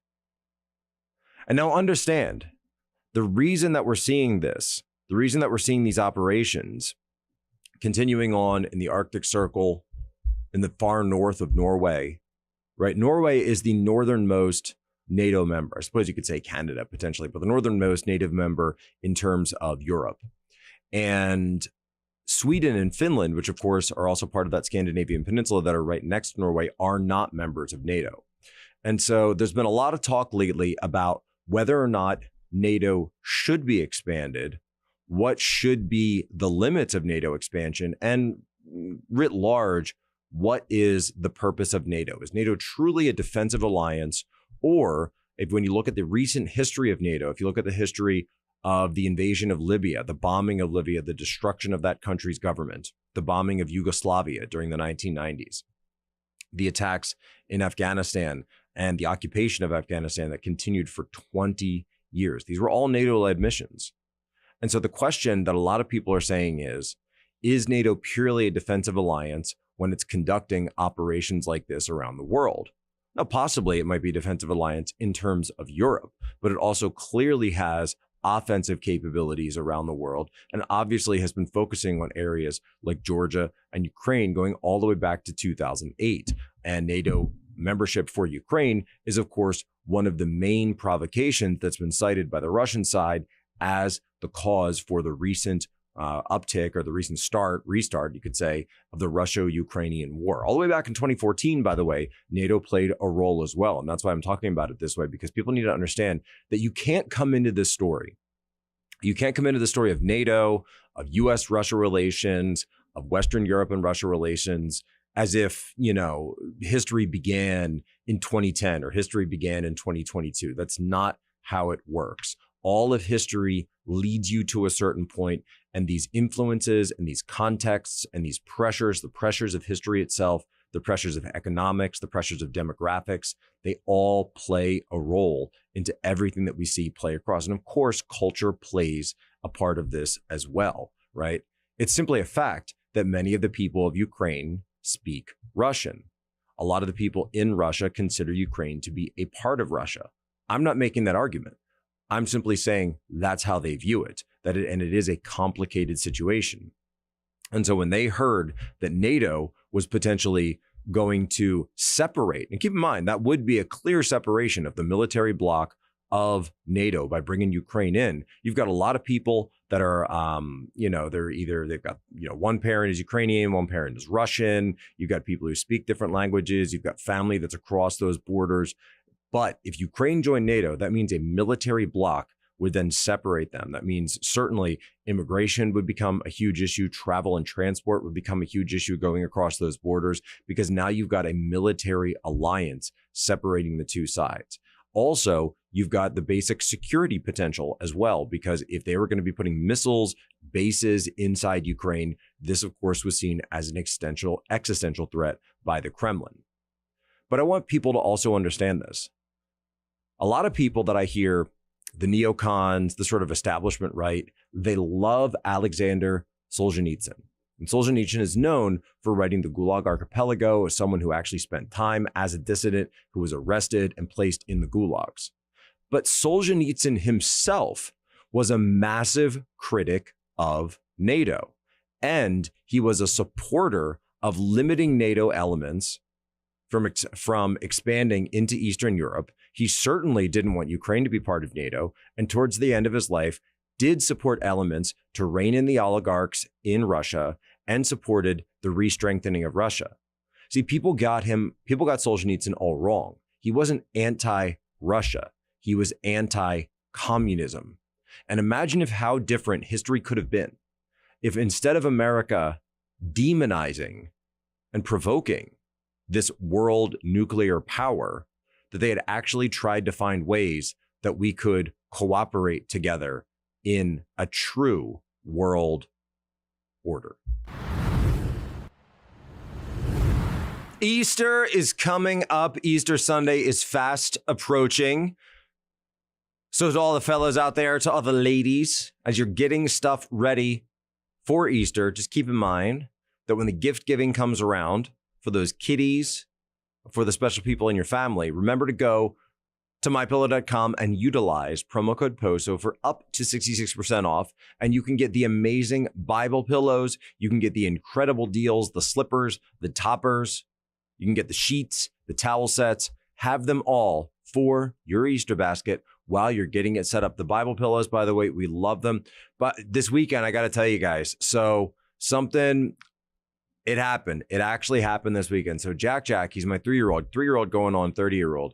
And he always sleeps with the Bible pillow. So he always has his nativity scene pillow. And so every night we say, good night, Joseph.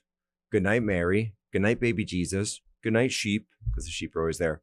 But this weekend, I let him stay up a little bit. It was Saturday night. We were watching some TV. And we had the big My Pillows out on the bed in our spare bedroom. Well, he actually asked me if he could take the full-size My Pillow back to his bed with him and I let him. So now for the very first time, he's got his full-size MyPillow, and ladies and gentlemen, I don't think he's giving it back. So there you go. From 3 years old, we've got a lifetime MyPillow supporter, and you can be too. MyPillow.com, promo code POSO. This next story, folks, so ridiculous and crazy, possibly even criminal, we've got to get into it. And of course, it involves Dr. Fauci. So Dr. Fauci was out this weekend. They finally let him back on ABC, this egotistical maniac who's, he's the highest paid guy, the highest paid doctor and the highest paid employee in government. But it actually shows that he's not really that smart, because if you're the highest paid person in government, that still means you're making far, far less than the people in the private sector. So yeah, he's making his 400 plus K, but he could be making millions in the private sector, the same private sector, by the way, Big Pharma, that's making billions off of Dr. Fauci. Take a listen. You've said you're going to stay in this job until we get out of the pandemic phase. Of course, you've been serving your country now for decades. Are we approaching the point where we are past the pandemic phase and you'll go get some rest? I'm not so sure, George. I want to make sure we're really out of this before I really seriously consider doing anything different. We're still in this. We have a way to go. I think we're clearly going in the right direction. I hope we stay that way. But here's what I found completely interesting.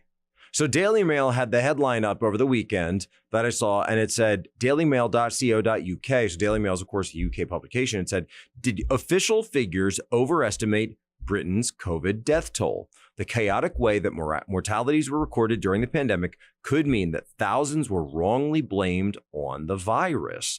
And so there was this really interesting Eve Simmons article, and she's writing about this and talking about the difference between people who died from COVID versus people who died with COVID. And it's been a debate that a lot of people have been making since day one of this entire thing that came out. And so how should we measure this? And now it's starting, by the way, in mainstream publications to start to finally get traction, of course, 2 years later. And so we may see revisions down when it comes to the final stay on all of COVID. But what was even more interesting to me was that I went to tweet out the article. I see in the comments, people are saying, hey, Poso, we're clicking on this, but Twitter is sending us to a splash screen that says, warning, the link you may be trying to visit is unsafe. So I tried it myself, and lo and behold, I got the exact same message. And yet it simply went to the main Daily Mail website. It wasn't some extra site that they were sending you to when you clicked on it. And it only happened through Twitter. Twitter was trying to censor this article specifically. And why is that? Well, it's probably because of keywords that are on there. And yeah, sure, there may be of some technical issue that they were going with. But isn't it interesting that all of the technical issues, all of the glitches, all of the errors go in the same direction? Statistically speaking, you would think that there would be some errors every once in a while that went in the other direction. That's just called the law of averages. We don't live in the law of averages anymore. We live in the law of unintended consequences. So I kind of feel like I'm the only person in the English language media that actually cares about this entire story about El Huevo and this massive cartel leader who was taken out in northern Mexico, captured last week, not killed, but captured and deported to the United States. See, there's this massive cartel war that's been going on in the narco state that's directly to the south of the United States. And yet, for some reason, we don't talk about it. We don't report on it the same way that we talk about Ukraine. And I said, you know what? Well, how much of that is on me then, right? I've become a media figure at this point. There's people that listen to me. I found in El País, which is it's the main newspaper of Spain, believe it or not. They had an incredible article over the weekend, and I'm going to link to it, and I've got the translation here. But this is a fascinating article that's just actually digging through and explaining everything that's going on with this latest update in the war. I want to read some of it to you, but understand. So the Zeta cartel, the Los Zetas cartel, was the most powerful and most brutal cartel on the border up until just a couple of years ago, when the leaders of them were captured or killed in various operations between the United States and Mexico. These guys, and I talked about it a little bit last week when we were going into the story, insane levels of brutality. Dissolving bodies in acid, beheadings, hangings, carving people up, and then leaving them as messages for others. By the way, the Zetas, how did they get started? They were part of the Mexican military who trained with U.S. Special Forces and then broke away and became their own cartel.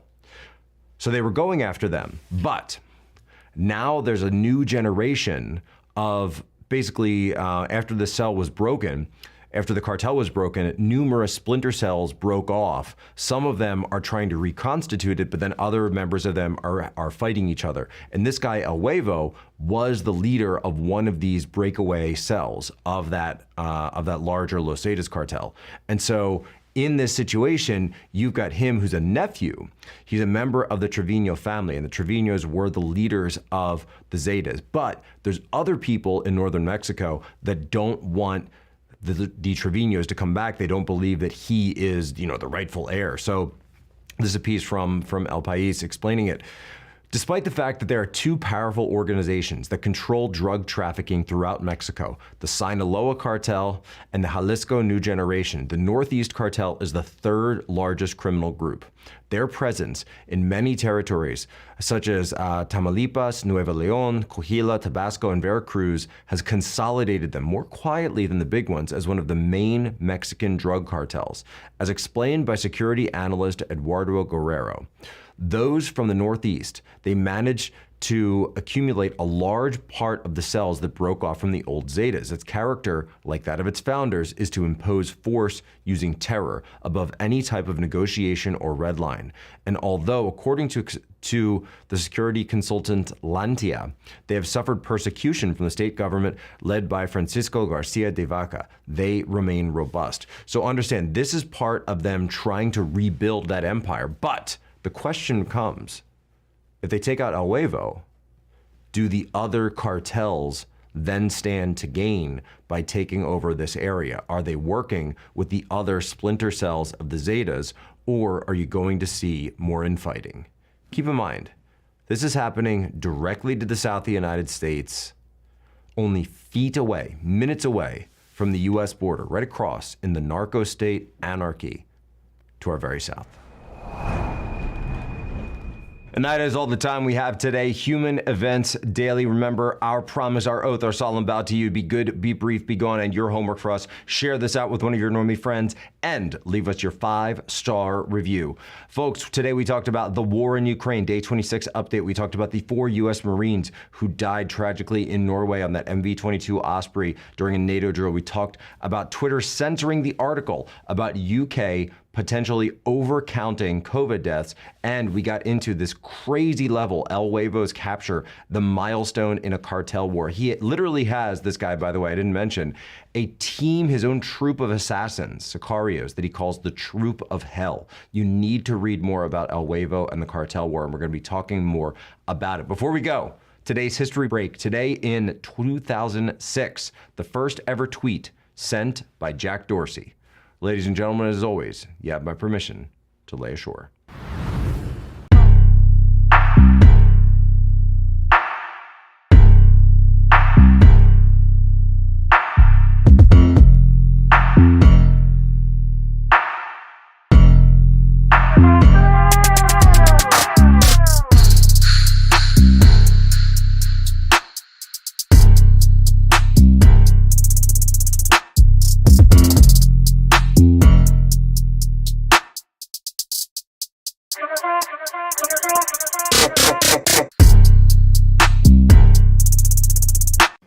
Can you tell our cameras exactly what you think about these gas prices?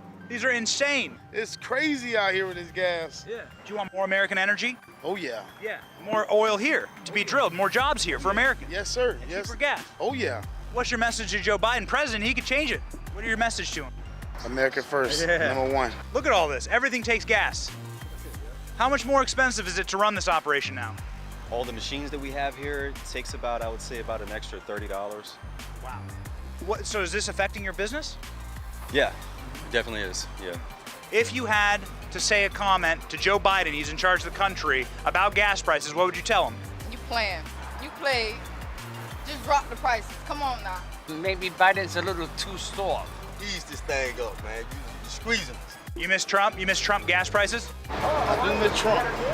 Welcome to the C-Mart in Tampa, Florida. You ever seen it that high? 425 cents. Hell no.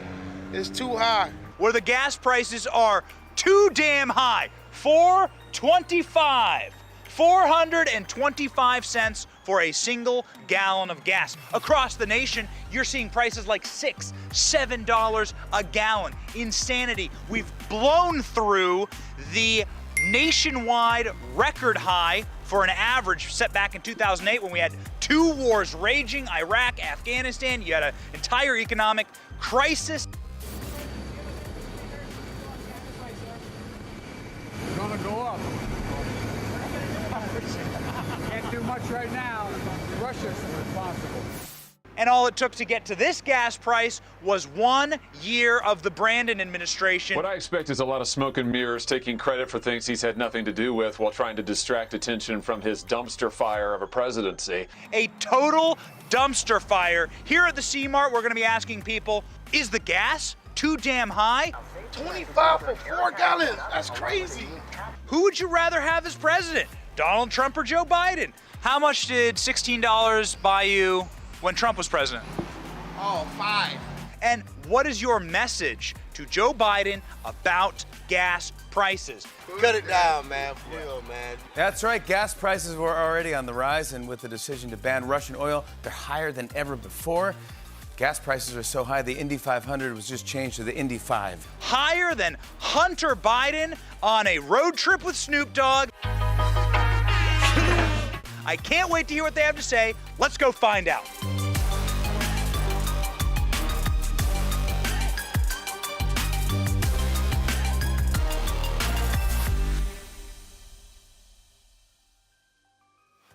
That's insanity. $5 a gallon. That is ridiculous. Biden, get it together, sir. More drilling here, more work for Americans. Let's bring this gas back down, man. Get it together, sir. You miss Trump? You miss Trump gas prices? I do miss Trump. Do you miss me yet? Trump was for the people, too. What are your thoughts on lowering prices? What would be your message to Joe Biden? If it helps the economy to lower the tax rate that you tax us for, even if it has to lower your dollar amount that you get paid as a politician, I think for the people. That's right. For the people. If you had to say a comment to Joe Biden, he's in charge of the country, about gas prices, what would you tell him? You playing. You playing. You playing. You play. Just drop the prices. Come on now. 25 for 4 gallons. That's crazy. Yeah. Is this putting a dent in your budget? Is it putting a dent in your ability to get from place to place, go to work? Yes. Yeah. Oh, automatic. Yeah. Yes, sir. So this is hardship for you. Yes. Yeah. This is almost double the price from a couple of years ago. Yes, sir. Right. Yes, sir. Have you seen prices around $2 a gallon, right? No. Not in years. Not in years. So what does this mean for you? $4, $5 gas. What does it mean for you? What sacrifices do you make? Now I can't drive like I used to. Going to the store, going back and forth to work. So I'm on a budget, big time budget. Yeah, so I can't afford that.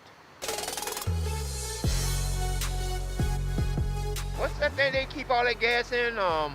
Petroleum reserve? Yeah, release some of it. Yep. Release some of that gas. Joe Biden's 80 years old. I mean, he should be a pro at releasing gas. We've been following the news. Tabloids are reporting about Joe Biden's long fart at the global climate change gathering in Scotland. It takes a lot to make the Duchess embarrassed. Her entire family is old farts. Joe Biden is so bad at this, he's literally ruining the Nesquik chocolate bunny. Low prices on beer, hot food, and fuel. I know that the price of food has gone up. I know for a fact the price of beer has gone up. And holy Moses, has the price of fuel gone up. Nesquik, Joe Biden, hurting my boy, the chocolate rabbit. Now, today, boys and girls, our lesson will be chocolatey taste.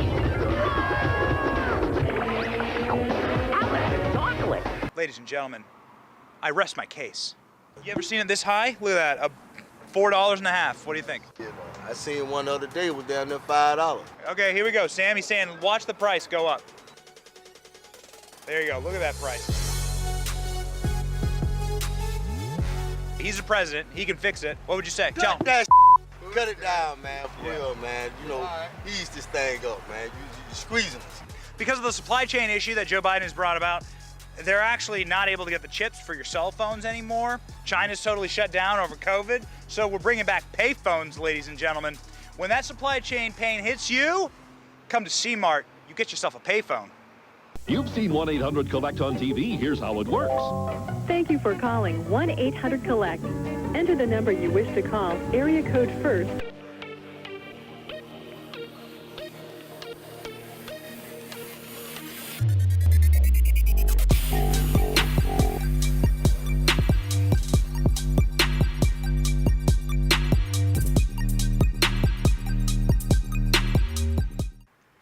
Whoo, baby!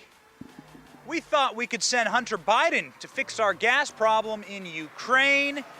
We thought he was a pro at these kind of things, being high. Smoking anything that even remotely resembled crack cocaine. Being in Ukraine. Did you and your father ever discuss Ukraine? No. Getting a lot of money for gas. If nothing else, Hunter Biden could be an expert in corruption in the Ukraine. Where's Hunter Biden when you need him? Where is an administration that cares about the American people? You heard it first from who? Benny. Yeah, that's why we went to the C-Mart today. We care about American people. This is where working people go. Not to the fancy neighborhoods, to the C-Mart. You played. Just drop the prices. Come on now. Get it together, man. I'm sick of this. They are being hurt by these gas prices. Is it putting a dent in your ability to get from place to place, go to work? Yes.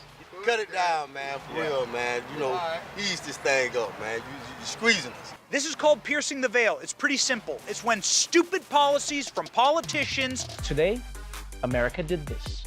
Today, more consequences from the United States. President Biden announced a ban on all Russian oil, natural gas, and coal imports to the U.S.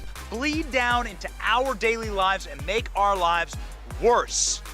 We've been telling you for a long time, it sucks to be right about these things, but we are right. These people don't care about you. Oh my God, that is hilarious. They don't care about the people at the C-Mart. They don't care about the fine Americans that we talked to today. We care. We want cheap gas, cheap groceries, mean tweets.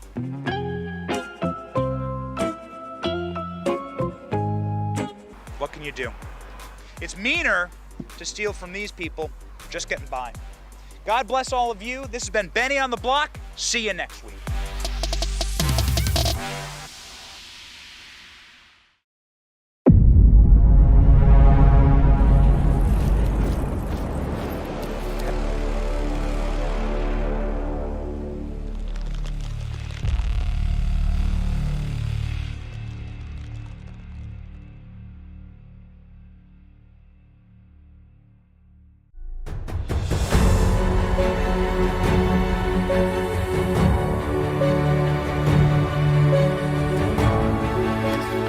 Welcome back to Freedom Papers. I've got Connor Clegg with me. Hello, I got Morgan Jaggers with us, frankly.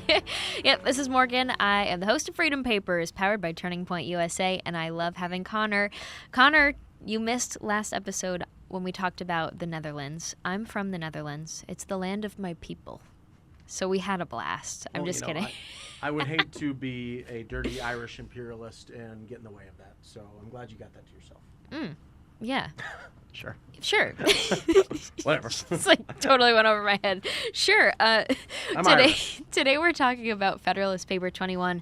But first, you guys, dun dun dun, YWLS is coming up. If you go to tpusa.com/YWLS and use code Morgan, you get 50% off your ticket to the entire conference. How cool is that? Can you believe it's 50% off? I was like, what? That's a smoking deal. When did I get so cool? Okay, Morgan, 50% off. tpusa.com/YWLS. I can't wait. It's in Dallas. I love Texas, and I'm sure you love Texas too. Are you going to be there, Connor? I am going to be there. I am not a woman. There are only two genders, but I will be there to help produce Charlie's radio show because he will be broadcasting live from Dallas all 4 days of YWLS. Oh, how stinking wonderful. Well, that's quite nice. I love that. I like when men are involved in women's things in a supportive way. You know what I mean? Like, I was talking to you about this not last night, actually, when we were watching Charlie debate a trans activist, I guess we could say. It was a transgender experiment. Kind of like, I don't know, Kendall, smooth. Highly aggressive. Okay, either way, Charlie was debating someone on the left who is biological woman, now trans man, if I said that right. And I was talking about how it's nice to have men, masculine, biological men on the conservative side talk about these issues and especially stand up for women in things like protecting women's sports. I think that's really important for men to be involved in that. So thank you guys for doing that. I appreciate it. Let's get into the topic, you guys.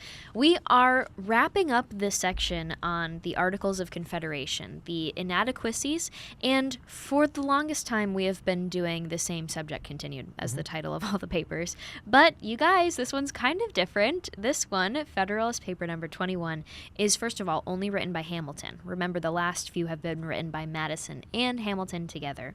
This one is called Other Defects of the Present Confederation. So, kind of a shakeup.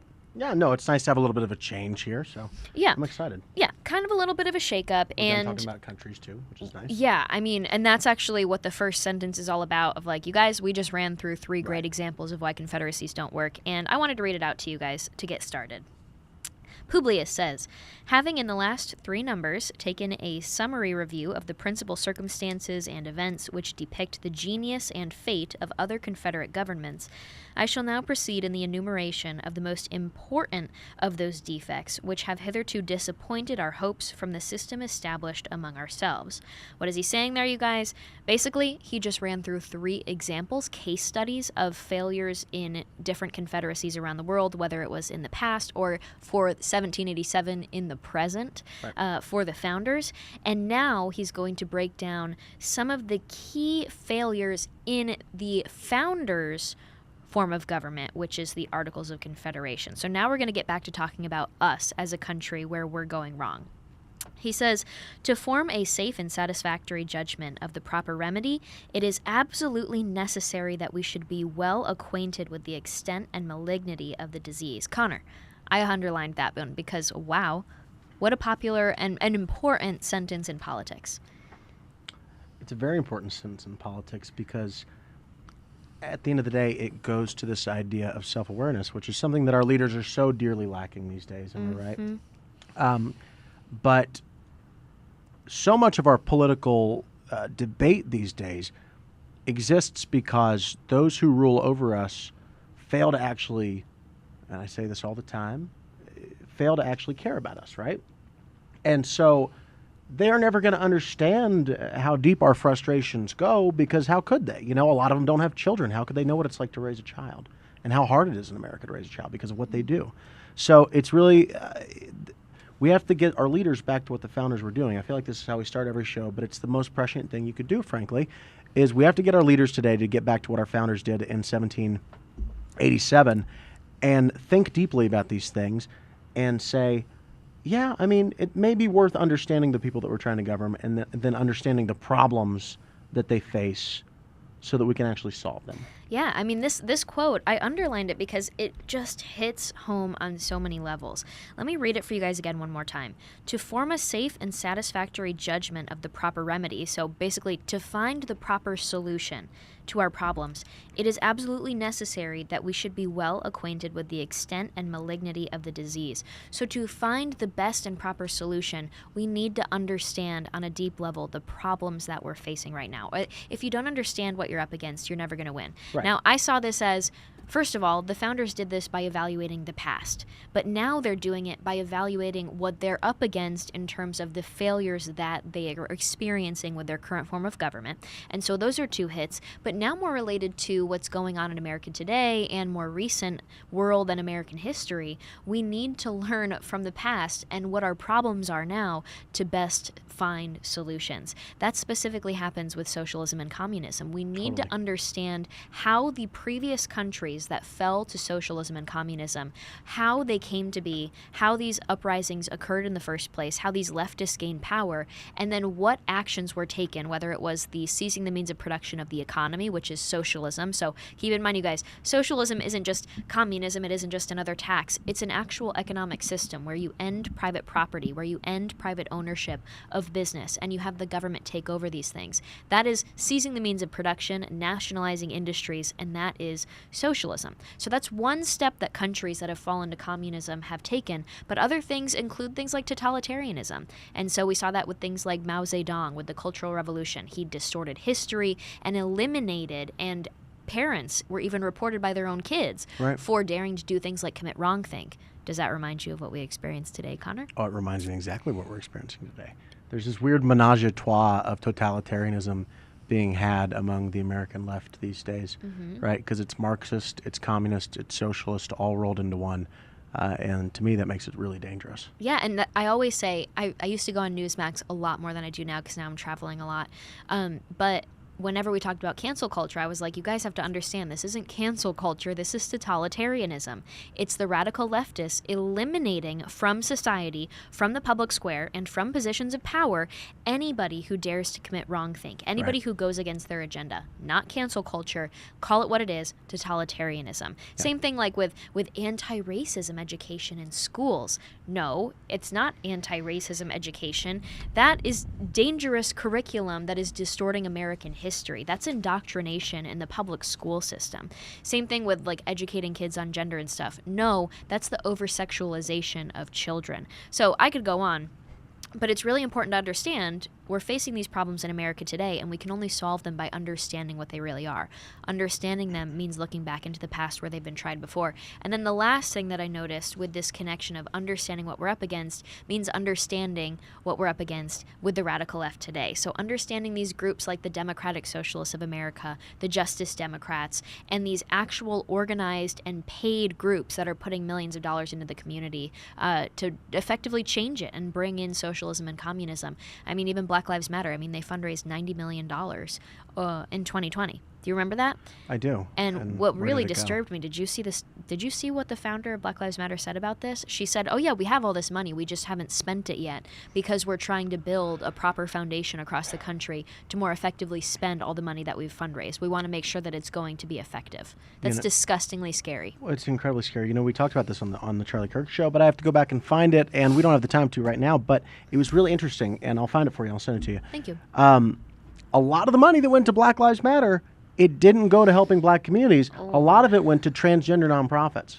Right? What? So, yeah, no, really. I'm going to go find the article. It was an audit. It was very official. But a lot of it went to a certain percentage of it, right? Went to these transgender nonprofits, and we're all sitting here thinking, the transgender population is already very low. The black transgender population is even lower, statistically speaking. Yeah. So it's like, what are you doing with that money, folks, right? Other than buying houses for yourselves. So, yeah, Black Lives Matter is a total scam, but that's unrelated to any of this. Very interesting. But like we're kind of trying to get to, all of this behavior is a repeated pattern. Yeah, and so our founders knew that when forming this government, they looked to the past. We need to do the same when solving our problems. And that last kind of concept of learning from the past means understanding where our founders' minds were at. So that's what this show is all about. And I just had to give a good shout out to that quote because it really stuck with me after reading this. Publius kind of gets right into the problems here. And that's really what this paper is, kind of listing off the core problems. I think you said, Connor, that you found 3 that he mentioned. We're going to go through them in order. First of all, Publius starts with, the next most palpable defect of the existing Confederation is the total want of a sanction to its laws. The United States, as now composed, have no power to exact obedience or punish disobedience to their resolutions, either by pecuniary mulcts, by a suspension or divestiture of privileges, or by any other constitutional means. There is no express delegation of authority to them to use force against delinquent delinquent members. So, Connor, what did you take out of that? As I took it out of, if you can't punish people or stop people from not following the rules, then how can you say you have a strong government at all? And how can you hold anybody to anything in your society? You have to have some sort of structure and civilization. What about you? Absolutely. I think you hit the nail on the head there, but I mean, I could talk about this for days, but someone who does it much more eloquently than I did is Thomas Jefferson. And I know we don't talk about him a lot on here, but I figured it might be a good time to bring him in. One of my favorite quotes. Thomas Jefferson said, "In matters of political power, one must not trust in the alleged goodness of man, but bind him down with the chains of the Constitution." Ooh. Isn't that a good quote? I like that. But that encapsulates exactly what they're talking about. The problem is here, right? Because the Articles of Confederation had this assumption that everyone was just going to act, properly, and they were going to live an ordered, structured life by themselves without any enforcement mechanism. It didn't turn out to be true, after all. Shocker. And so, if you don't have order and you don't have guardrails, you have anarchy. And if you have anarchy, you don't have a civilization that can last for very long, because anarchy rejects objectivity. This sounds like word salad here, but speaking of word salad, whenever you have anarchy and you don't have objectivity, and then you have chaos, because that's the natural product of those two things, you have a Tower of Babel situation, which is bound to fall. And then where you have the chaos of an immoral society, you have Sodom and Gomorrah, which is bound to fall as well, right? Our founders were deeply, deeply, in many ways, scholars of the Bible. And they understood that if we didn't have a structured society the way that, because that's where structure comes from, folks, right? Structure comes from what they laid out in the Bible for order and for guardrails and for morality. So they realized if we didn't have that, an enforcement mechanism of that somehow, then we would face the same fate as Sodom and Gomorrah. We would face the same fate as the Babylonians, right? And we need to kind of dive really deep into this here, because we're living through something incredibly dangerous when it comes to law and order and structure in America today. But it's a lot more complicated now, because the leaders of the United States are now a lot more complicated. So that's a preview of where we're going, maybe. I find it so interesting. I don't know how much I'm allowed to talk about this. I mean, it is a Turning Point production, the debate last night. Do it. Yeah, totally. If I'm okay. So Charlie does debate night, if you guys haven't watched it before, and I'm sure it lives on the YouTube channel or wherever it is with all the other productions. The Charlie Kirk Show podcast. Make sure you subscribe. I was filming Freedom Papers yesterday, and I was walking out, and Mikey was like, "Oh, Morgan, are you staying around? Charlie's debating the trans activist tonight." And I was like, "What?" And so I ended up going and having dinner, and then I came back just to sit in the back. It was really dark, but I sat and just typed up some work and stuff. I got to see you in your producer role, which was quite fun. Right. And you were like, "Everybody silence your cell phones." It was cool to see you do your work. But I sat and watched it, and it's just so ironic that we're talking about this paper, which does have that concept of order versus chaos and the chaos that comes without order, right after hearing that debate, because that's what stuck with me from the debate. And I actually looked up the activist after, and I found some YouTube videos of him. I found a debate where he actually did it with Brandon Tatum. Right. So I was watching that Brandon Tatum video, and one of the things that I've gotten this pushback from people that talk about the 70 genders or whatever they want to say. They say that genders, you can have an unlimited number and it's a spectrum, and why do you need to put a label on things when in reality they're the ones that like all of their weird, empty, baseless labels. Yeah. So they ask, why do you care so much? And my answer has always been kind of simple of, well, we need a reality that we agree on. We need basic truth and fact. And then once we agree on those things, then we can come up with solutions. Then we can have that order in society. But if you're breaking down something as simple as man and woman, where if you have the bones buried up or dug up after they've been buried, years from now, you are either going to have female bones or man bones. And it's as simple as something like that.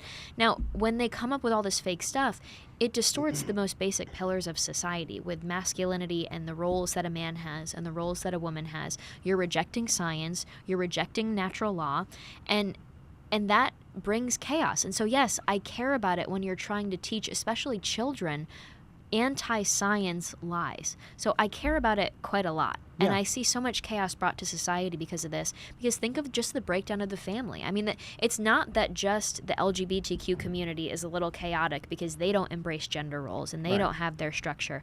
But they are now doing that with more masculine women, more feminine men, and then they reject their roles when they meet in the family, and they try and form this broken family where the woman's leading in a way, but she's going to her job all day. And then she comes home and she's mad that the husband hasn't cleaned or made dinner, or isn't contributing in his equal way. And to be honest, I think it's anti-science. I have no other way to describe it now other than anti-science and chaotic. It has created chaos on the most basic level of society. Well, it creates chaos and it creates anarchy. And I texted Charlie right after the debate last night. I said, biggest takeaway that I got from the discussion was that the left has actually succeeded in killing objective truth and objectivity. And those two things are the linchpin of Western civilization, right?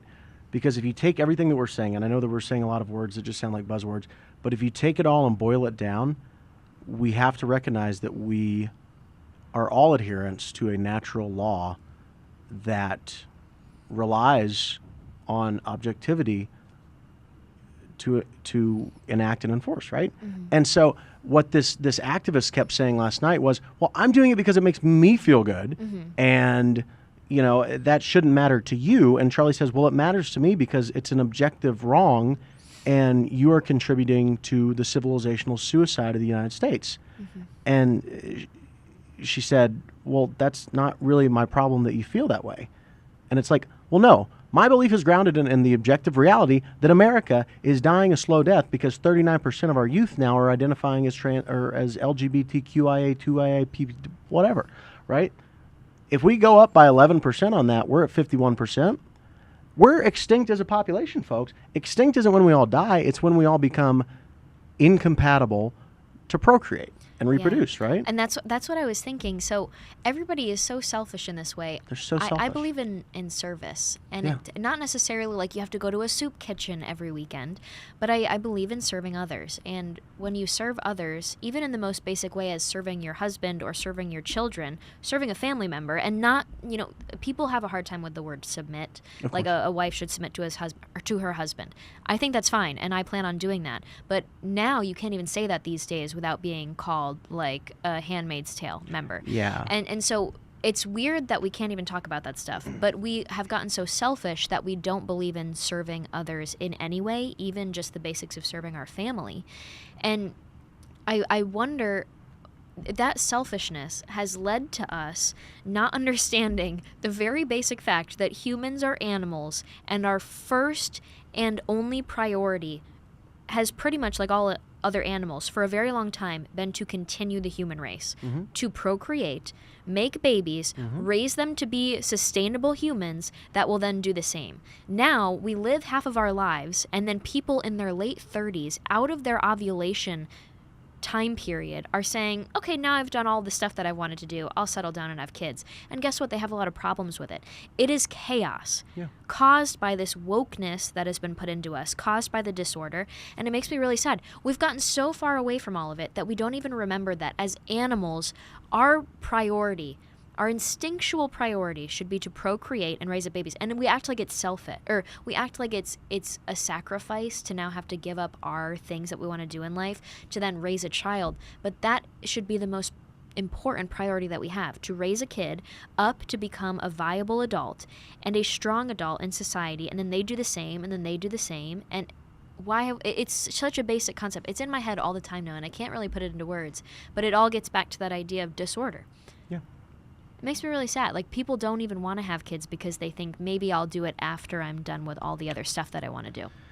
But that's the end of the human race, if you think about it like that. It's really bad news. That if you look at stock prices for egg freezing companies, oh my gosh, there's like a massive run on the stocks of those because they're saying buy because they're going to go up in the coming years because so many women are freezing their eggs, so many corporations are incentivizing women to freeze their eggs through their work, and it's like, this is weird and this is creepy and it's not conducive to a strong society. We just got done talking about this on live. There's so many interconnected shows we're talking about here. How fun is that, well, right? I kind of like it. I'm glad we're talking on all things more about these cultural things. I like the culture stuff. Yeah. That's something, like, speaking of the disorder and the chaos, it is now normalized to be like, oh, well, we have X number of kids and then X number on ice. Have you ever heard that? No. That's like a phrase now. And I had to look it up. It means that you have that many waiting that are currently frozen.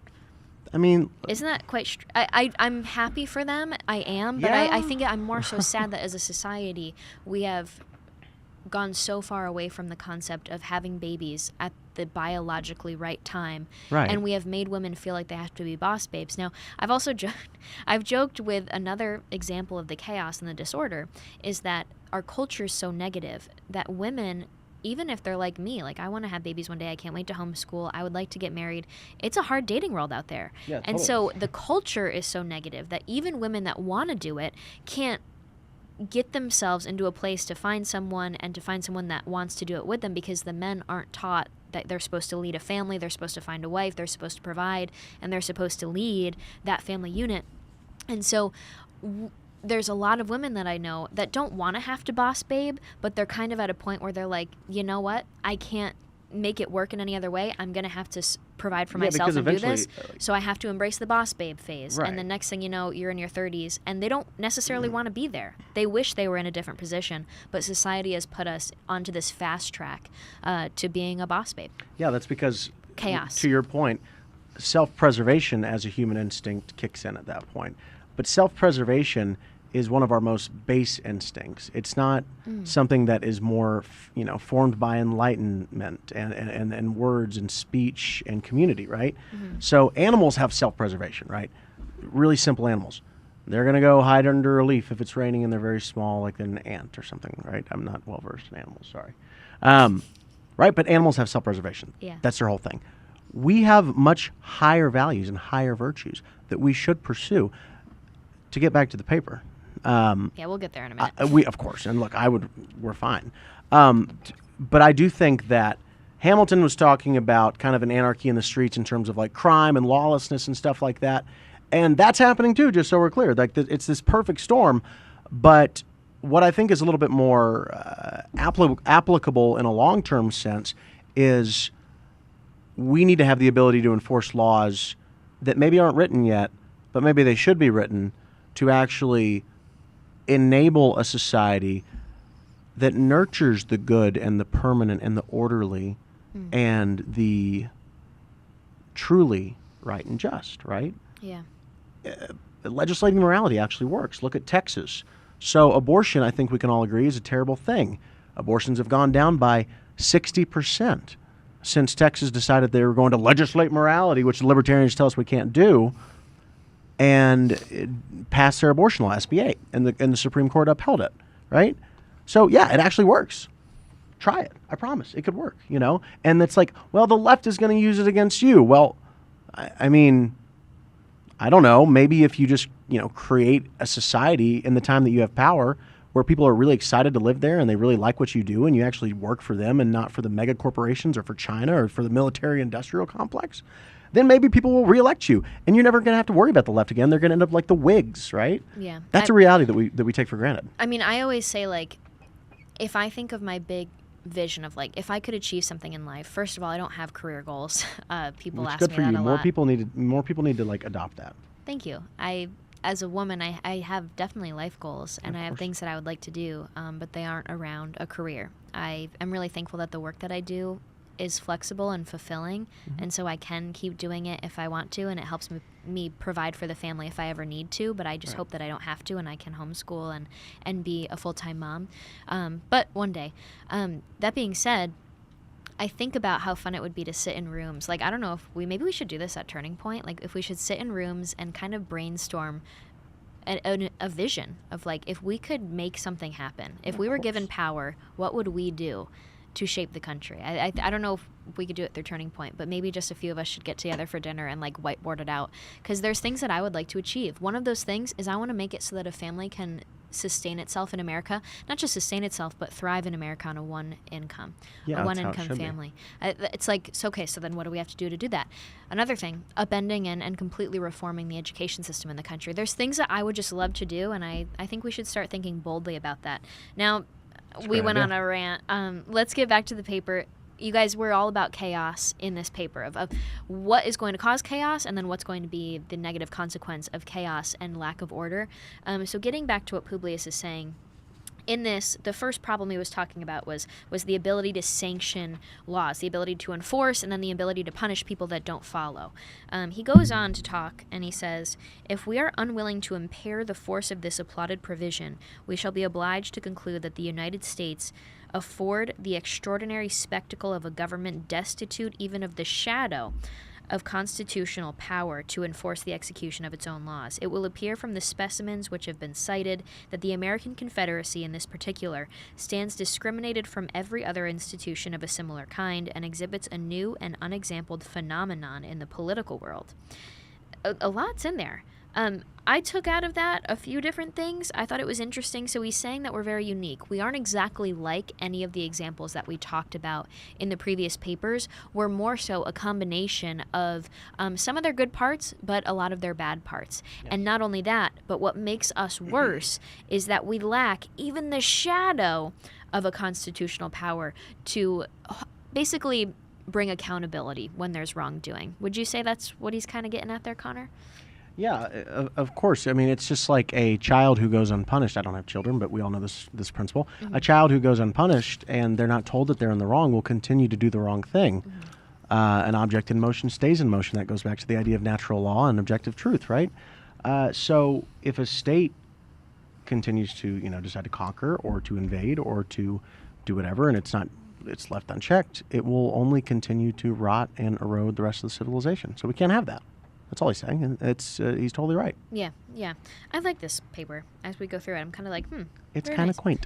Yeah, I have little stars by all the nice sentences because they're profound. They're kind of hard to understand in many ways. They take rereading, but they're profound once you start to realize what he's getting at. And I like that we're back here because as much as I enjoyed kind of the history lessons of the last few papers, it's like those were more. I'm so far removed from college.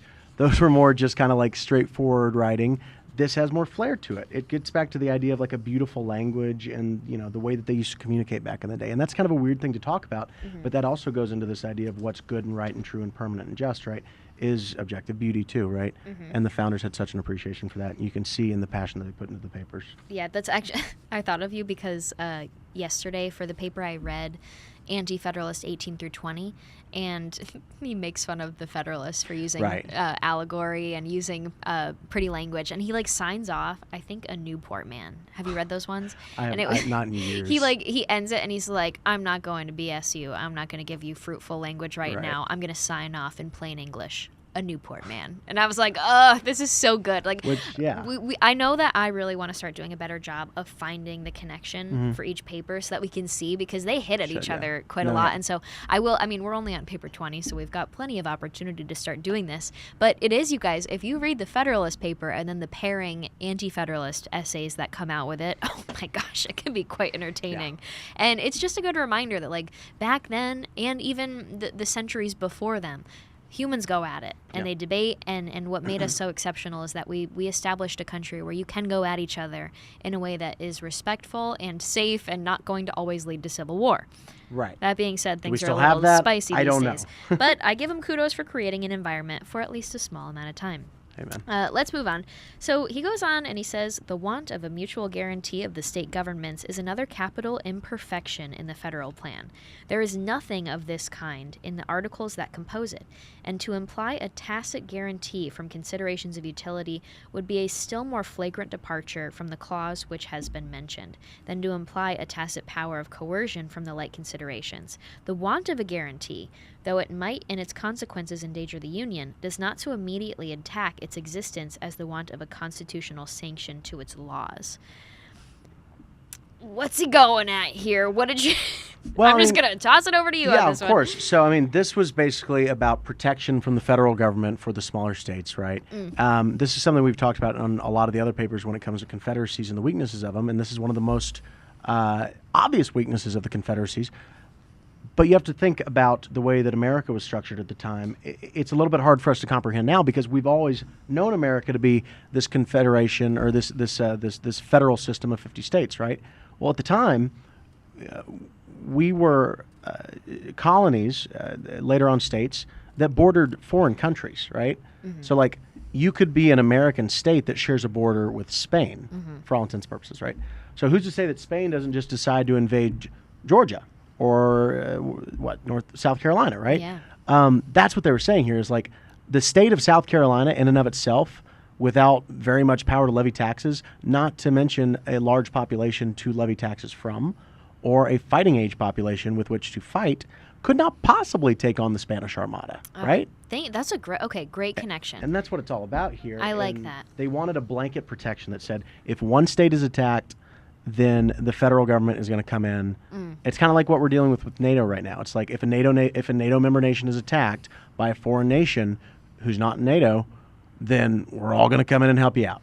Yeah. So that's what they were doing here. Okay. No, that we have talked about that so much. Okay, so thank you for making that connection. I appreciate that. This is where things got good for me. I really liked this part.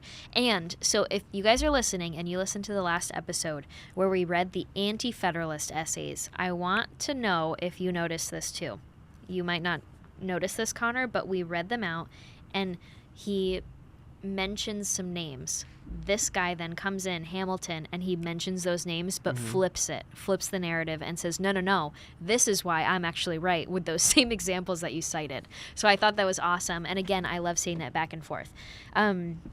So he says, without a guarantee, the assistance to be derived from the Union in repelling those domestic dangers, which may sometimes threaten the existence of the state constitutions, must be renounced. Usurpation may rear its crest in each state and trample upon the liberties of the people, while the national government could legally do nothing more than behold its encroachments with indignation and regret. So problems could be caused by the states, and the federal government really has nothing that it can do other than say, bad. No, state, don't do that. Don't oppress your people. So obviously that'd be a problem, right? The federal government should be able to protect its people. And we've seen that in the last papers quite a lot, where Publius is saying we need a connection between the American people and the American government, not just a connection between this league of states created, between this like league that's been created and the actual states within the league. There's got to be a connection between the government and the people themselves.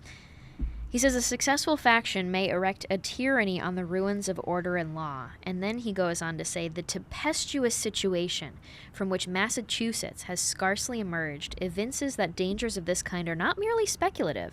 And so the situation that happened in Massachusetts with the uprising proves that this just isn't a maybe. It's already happened. It could happen again, and look how close we were to not being able to solve this problem. He says, who can determine what might have been the issue of her late convulsions if the malcontents in Massachusetts had been headed by a Caesar or by a Cromwell? Who can predict what effect a despotism established in Massachusetts would have upon the liberties of New Hampshire or Rhode Island, of Connecticut or New York? You guys, what a smack in the face to the Anti-Federalists. Because in the last papers, do you remember what they said is that the men who rose up, I don't know if you saw this, Connor. It's so good. I'm putting it together. I remember reading that. Yeah. And a long so time ago, but I the Anti-Federalists were saying it's never been a problem in a situation like a Caesar or a Cromwell or all of the guys that have kind of led up to oppress the people in their countries. They were like, those were people that are from those countries, and they rose up, grabbed power in their own country, and then oppressed their own people and hurt their own people. That's what's going to happen in America. It's not going to be a foreign danger. They were saying if you give the federal government too much power, a Caesar or a Cromwell will rise up and hurt other people. And so then the Federalists strike back, and they also cite Caesar and Cromwell. But they say, okay, so what if that does happen? What if in these states, because there's no check on them right now, what if a Caesar or a Cromwell does rise up? We have nothing to stop them. Yeah. What a smackdown. Well, because you have to think about it. When Caesar crossed the Rubicon, right, he was, for all intents and purposes, coming from, a different state outside of Rome, right? And so that's exactly how it actually happened in real life. The Anti-Federalists were a little bit out of touch, quite frankly. Yeah, it was within the same republic, but Caesar went from outside of Rome into Rome and attacked it. And so it's like, yeah, Hamilton's obviously smarter here, so maybe it pays to be, a little bit allegorical and fluffy, right, with your language. And it's fun to see these connections. I wrote in the sidelines, back at ya. Oh, man. All right, so next problem we're going to talk about. Publius says, the inordinate pride of state importance has suggested to some minds an objection to the principle of a guarantee in the federal government, as involving an officious interference in the domestic concerns of the members. A scruple of this kind would deprive us of one of the principal advantages to be expected from union, and can only flow from a misapprehension of the nature of the provision itself. It could be no impediment to reforms of the state constitutions by a majority of the people in a legal and peaceable mode. This right would remain undiminished. The guarantee could only operate against changes to be effected by violence. Towards the preventions of calamities of this kind, too many checks cannot be provided. Too many checks cannot be provided. What a good statement. He says the peace of society and the stability of government depend absolutely on the efficacy of the precautions adopted on this head. Where the whole power of the government is in the hands of the people, there is the less pretense for the use of violent remedies in partial or occasional distempers of the state. The natural cure for all ill administration in a popular or representative constitution is a change of men. So not violence is how I took that. Right. A guarantee by the national authority would be as much leveled against the usurpations of rulers as against the ferments and outrages of faction and sedition in the community. That's a big paragraph. I really liked that because we're starting to talk a little bit more about what it means to have representative leaders. I mean, that's something that we haven't really talked about before. We did a little bit on democracy versus republics, but we haven't talked about the benefits of saving us from tyranny when it comes to electing our leaders. That's something that's kind of a new topic in the papers. Yeah, and to me it goes back to the very first paragraph of this entire paper where he talks about the defects that they have in their own system and being willing to actually, kind of dive deep and understand those. I go through and I read this paper, and some of the underlying things that maybe you don't pick up on, but I'm starting to notice patterns, is that they're getting more and more comfortable talking about this idea of a national identity, and that only being possible within a Republican system, a Federalist Republican system here. So it's like we as a federal government are not going to be as willing to go in and be violent against our fellow citizens. And we would expect the same from the states to not uprise against the government because we share this common bond. We're united by culture, and we're united by heritage, we're united by geography, and we're united by the prudence and wisdom of God to all places on this beautiful, massive land at the same place, right? And so he's saying, like, why don't we have a little bit of trust in each other and say, we're going to have to collect taxes, we're going to have to make this thing work, but there's a way to get it done without having to kill each other. Yeah. That's how it's always been. We're not going to be, we're not going to be serfs. We're not going to be slaves.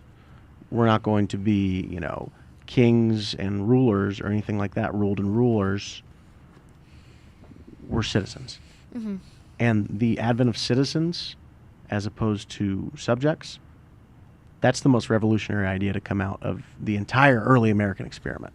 And that, to me, is the first time that I'm starting to see this idea actually flesh itself out. So that's really exciting. Very nice. Thank you. Great noticing that. Fired up here. Yeah. As always. Let's get into wrapping this up because I can't believe this has flown by. We talked about so many random things at the same time. But this is a good paper. It is a good paper. The last issue that they talk about is this concept of quotas. So what we've noticed in this trend of talking about different confederacies and talking about the Articles of Confederation is the idea that every state is sovereign and just kind of put together on this team, this league of states, this league of sovereign states. And these sovereign states have quotas or expectations of what they're going to contribute. And what we learned through history and what we're learning now with the Articles of Confederation, or at least what they were learning now at the time back then, was that it was really hard to have fair expectations of contributions by states. Not everybody contributed, and then when you don't contribute or don't follow the rules, are you supposed to invade each other to then expect them to start acting like a proper teammate, or are you supposed to let people not contribute, and then what kind of chaos and disorder does that bring?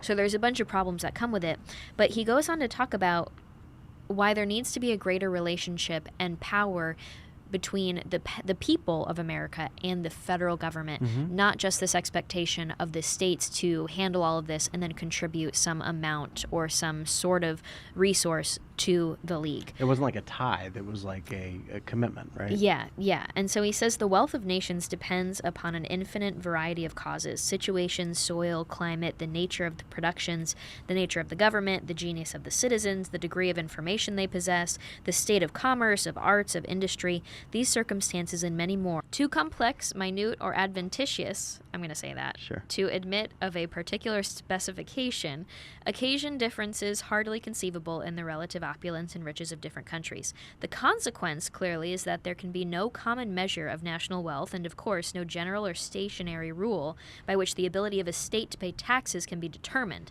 And so all these states are different. Their economies are different. Their goods that they even sell and produce are different because their soils are different. There's so many different factors. You can't fairly expect states to contribute equal amounts, and then how do you even determine what equal is from a state by state case? So to them, they're saying that we need to find a better way to accumulate wealth for the country without expecting the states to handle it all, right? I mean, generally speaking, that was my takeaway, but at the end of the day, they also established this doctrine of fairness where it's like, and we obviously see what happened. We had to have the states pay. States have to kind of, the citizens within their states have to pay their fair share to the states, and the states have to, do what they have to do with the government. So I'm no tax expert, obviously, but at the end of the day, you know what? I'm going to give you my takeaway here. I'm going to give you my takeaway. It's a little bit unorthodox. Go ahead. But I think this is a strange topic. I think it's a little bit more beautiful here, right? So I don't go to D.C. often. I try to make it a habit not to go there very often. I think it's kind of a dark place, but it is beautiful. It's objectively beautiful, right? Yeah. There's a reason why it is objectively beautiful, right? Because they wanted to create this shrine to the ideas that bind our culture together and not just make it some sort of like, brutalistic place where you just have to go pay your taxes to, right? And then, give your contribution to and your offerings and stuff, right? We should be proud of the nation that we live in. Just like whenever we go to church and they pass the plate around, we should be proud to give to our church community, right? Because it's like, you are doing me a great service by allowing me to be a part of this community, right? Which they can't turn you away, obviously, in a church, but it's a little bit different with a nation, isn't it? So if you're an American, you should, and this is not the conservative thing to say, or rather the right-wing thing to say, there's something actually very empowering about paying taxes when you have a good, just, moral government. So that said, there hasn't been something empowering about paying taxes for a very long time, right?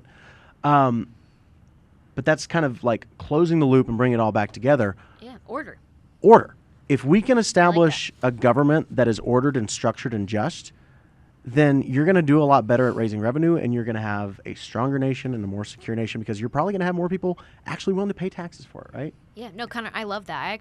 I'm very much in the camp of saying taxation is a necessary thing in a civilized society. Yeah. You need it. I don't think all taxation is theft. I think at where we are now in America, it's out of control. It's insane. The fact that we pay a third of our income to the government and basically feel like we are getting nothing back is insane to me. The executive branch now being handed massive spending power when it's supposed to be in the hands of Congress only, thanks to these massive legislative spending bills that give the bureaucracy all this power. That's how you end up with things like Fauci spending money and approving the funding of torturing puppies. It's a whole mess. That being said, I understand the value of creating beautiful government buildings. I understand the sense of national pride that comes with that. And then what a great way to end the paper. Good job, Connor. Way to bring that in. What a surprise. I was like, I don't know what the hell I'm talking about with taxes, but I can talk about that. I read it and I was like, okay, we're ending on so there has to be some sort of national way to bring in money. And then you're like, look at this beautiful message that we're getting at the end. So thanks for ending with that. I mean, there's one of two ways to do it. You either do it by gunpoint or you do it by, you can inspire to join. That's the thing. There's a whole problem with conservatives, I think, forgetting that you're supposed to act in a way that inspires people to join you. Exactly. And doesn't make them hate you. and Correct. never want to join your side. Correct. I believe in acting in a way that inspires people to join me, and I think you do the same. I don't hope. I know that I'm a you little do bit the more same. unorthodox, but yeah. Oh, I think you do the same. You guys, thanks for tuning in. I hope that this made sense. It was about the need for order and structure in a civilized and functioning and successful society, And a a beautiful thriving society. Look at us. I liked this one. You guys, thanks for tuning in. Use code Morgan for 50% off your ticket to YWLS, the Young Women's Leadership Summit. TPUSA.com/YWLS. Connor, thank you for joining as usual. In You Dallas, brighten my Texas. day whenever you come on. Thank you. God, that was sweet. Thank you, Morgan. Yeah. Bye, everybody.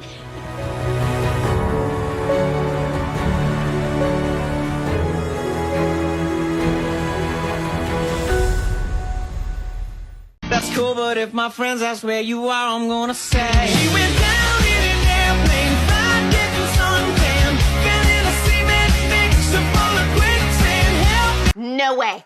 No freaking way. No. And no, you're done. Oh, am I insecure? No, you're just in denial. It's called not being an idiot. You have been warned.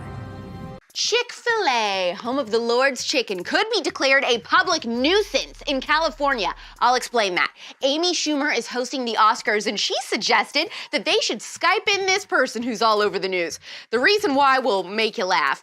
What is this New York Times story about Hunter Biden's laptop, and what does it mean? Also, a really stacked, thick boy pop quiz today. I'm Alex Clark, and this is Poplitics.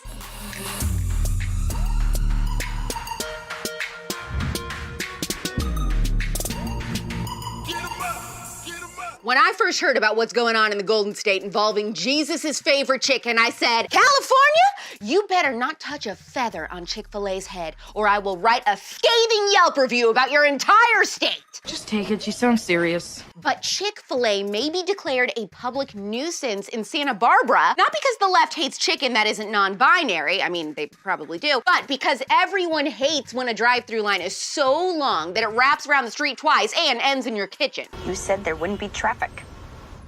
This is traffic. KTLA reported that it's not that people in Santa Barbara dislike Chick-fil-A, they like it too much. And they're creating so much traffic with the drive-through problem there that it's blocking one lane on this very popular street called State Street for up to 90 minutes. Chick-fil-A?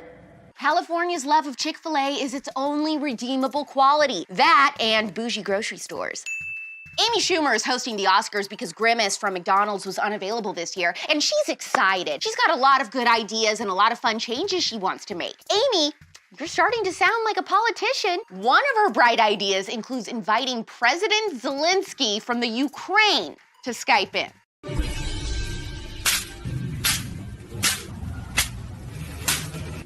The best part about this is that she said she wants him to speak because they have so many eyes and ears on the show. When, Amy? In 1996? No one watches the Oscars anymore. You've got the lowest ratings and likability, like, ever. The only explanation for Amy suggesting this is that she must be a shill for Putin, because there could be nothing more embarrassing than speaking at the Oscars for Zelensky. I definitely wouldn't encourage it. So after the New York Post was suspended from Twitter for trying to share the Hunter Biden laptop story during the election, along with anyone else who dared share the link, the New York Times has now confirmed that the hard drive contained a trove of emails, text messages, photos, and financial documents between Hunter Biden, his family, and business associates, detailing how the president's son used his political leverage in his overseas business dealings. If you don't know, Hunter had dropped his laptop off at a repair shop in Delaware, and that's how everyone came to find out that this guy was doing some shady-ish, and the repair shop owner turned it in to the FBI. But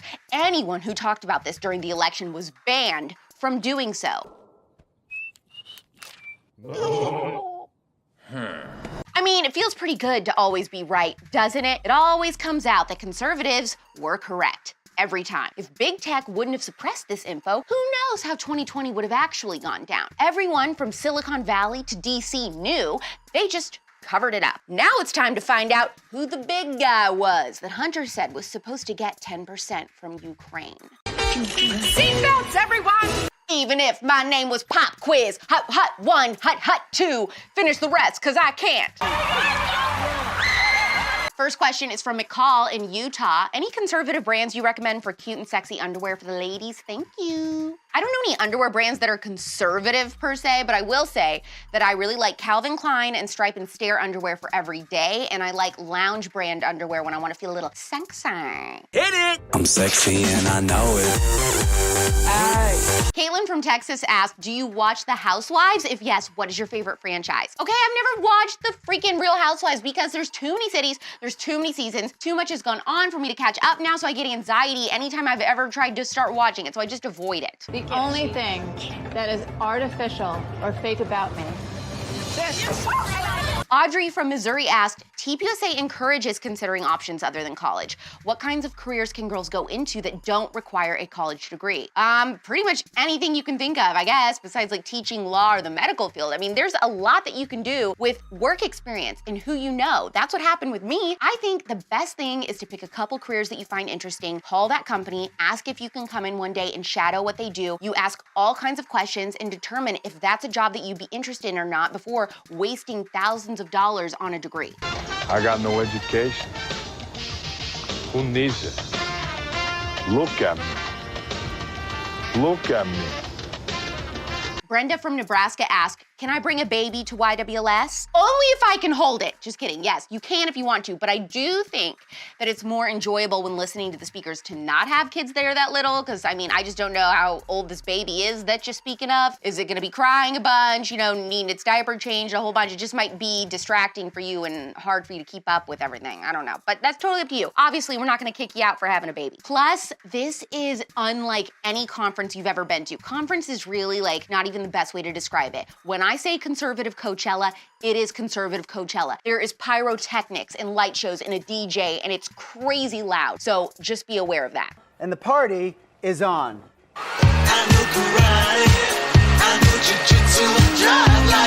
Clara from North Dakota said, I'm 36, single, and only ever gone on 3 dates.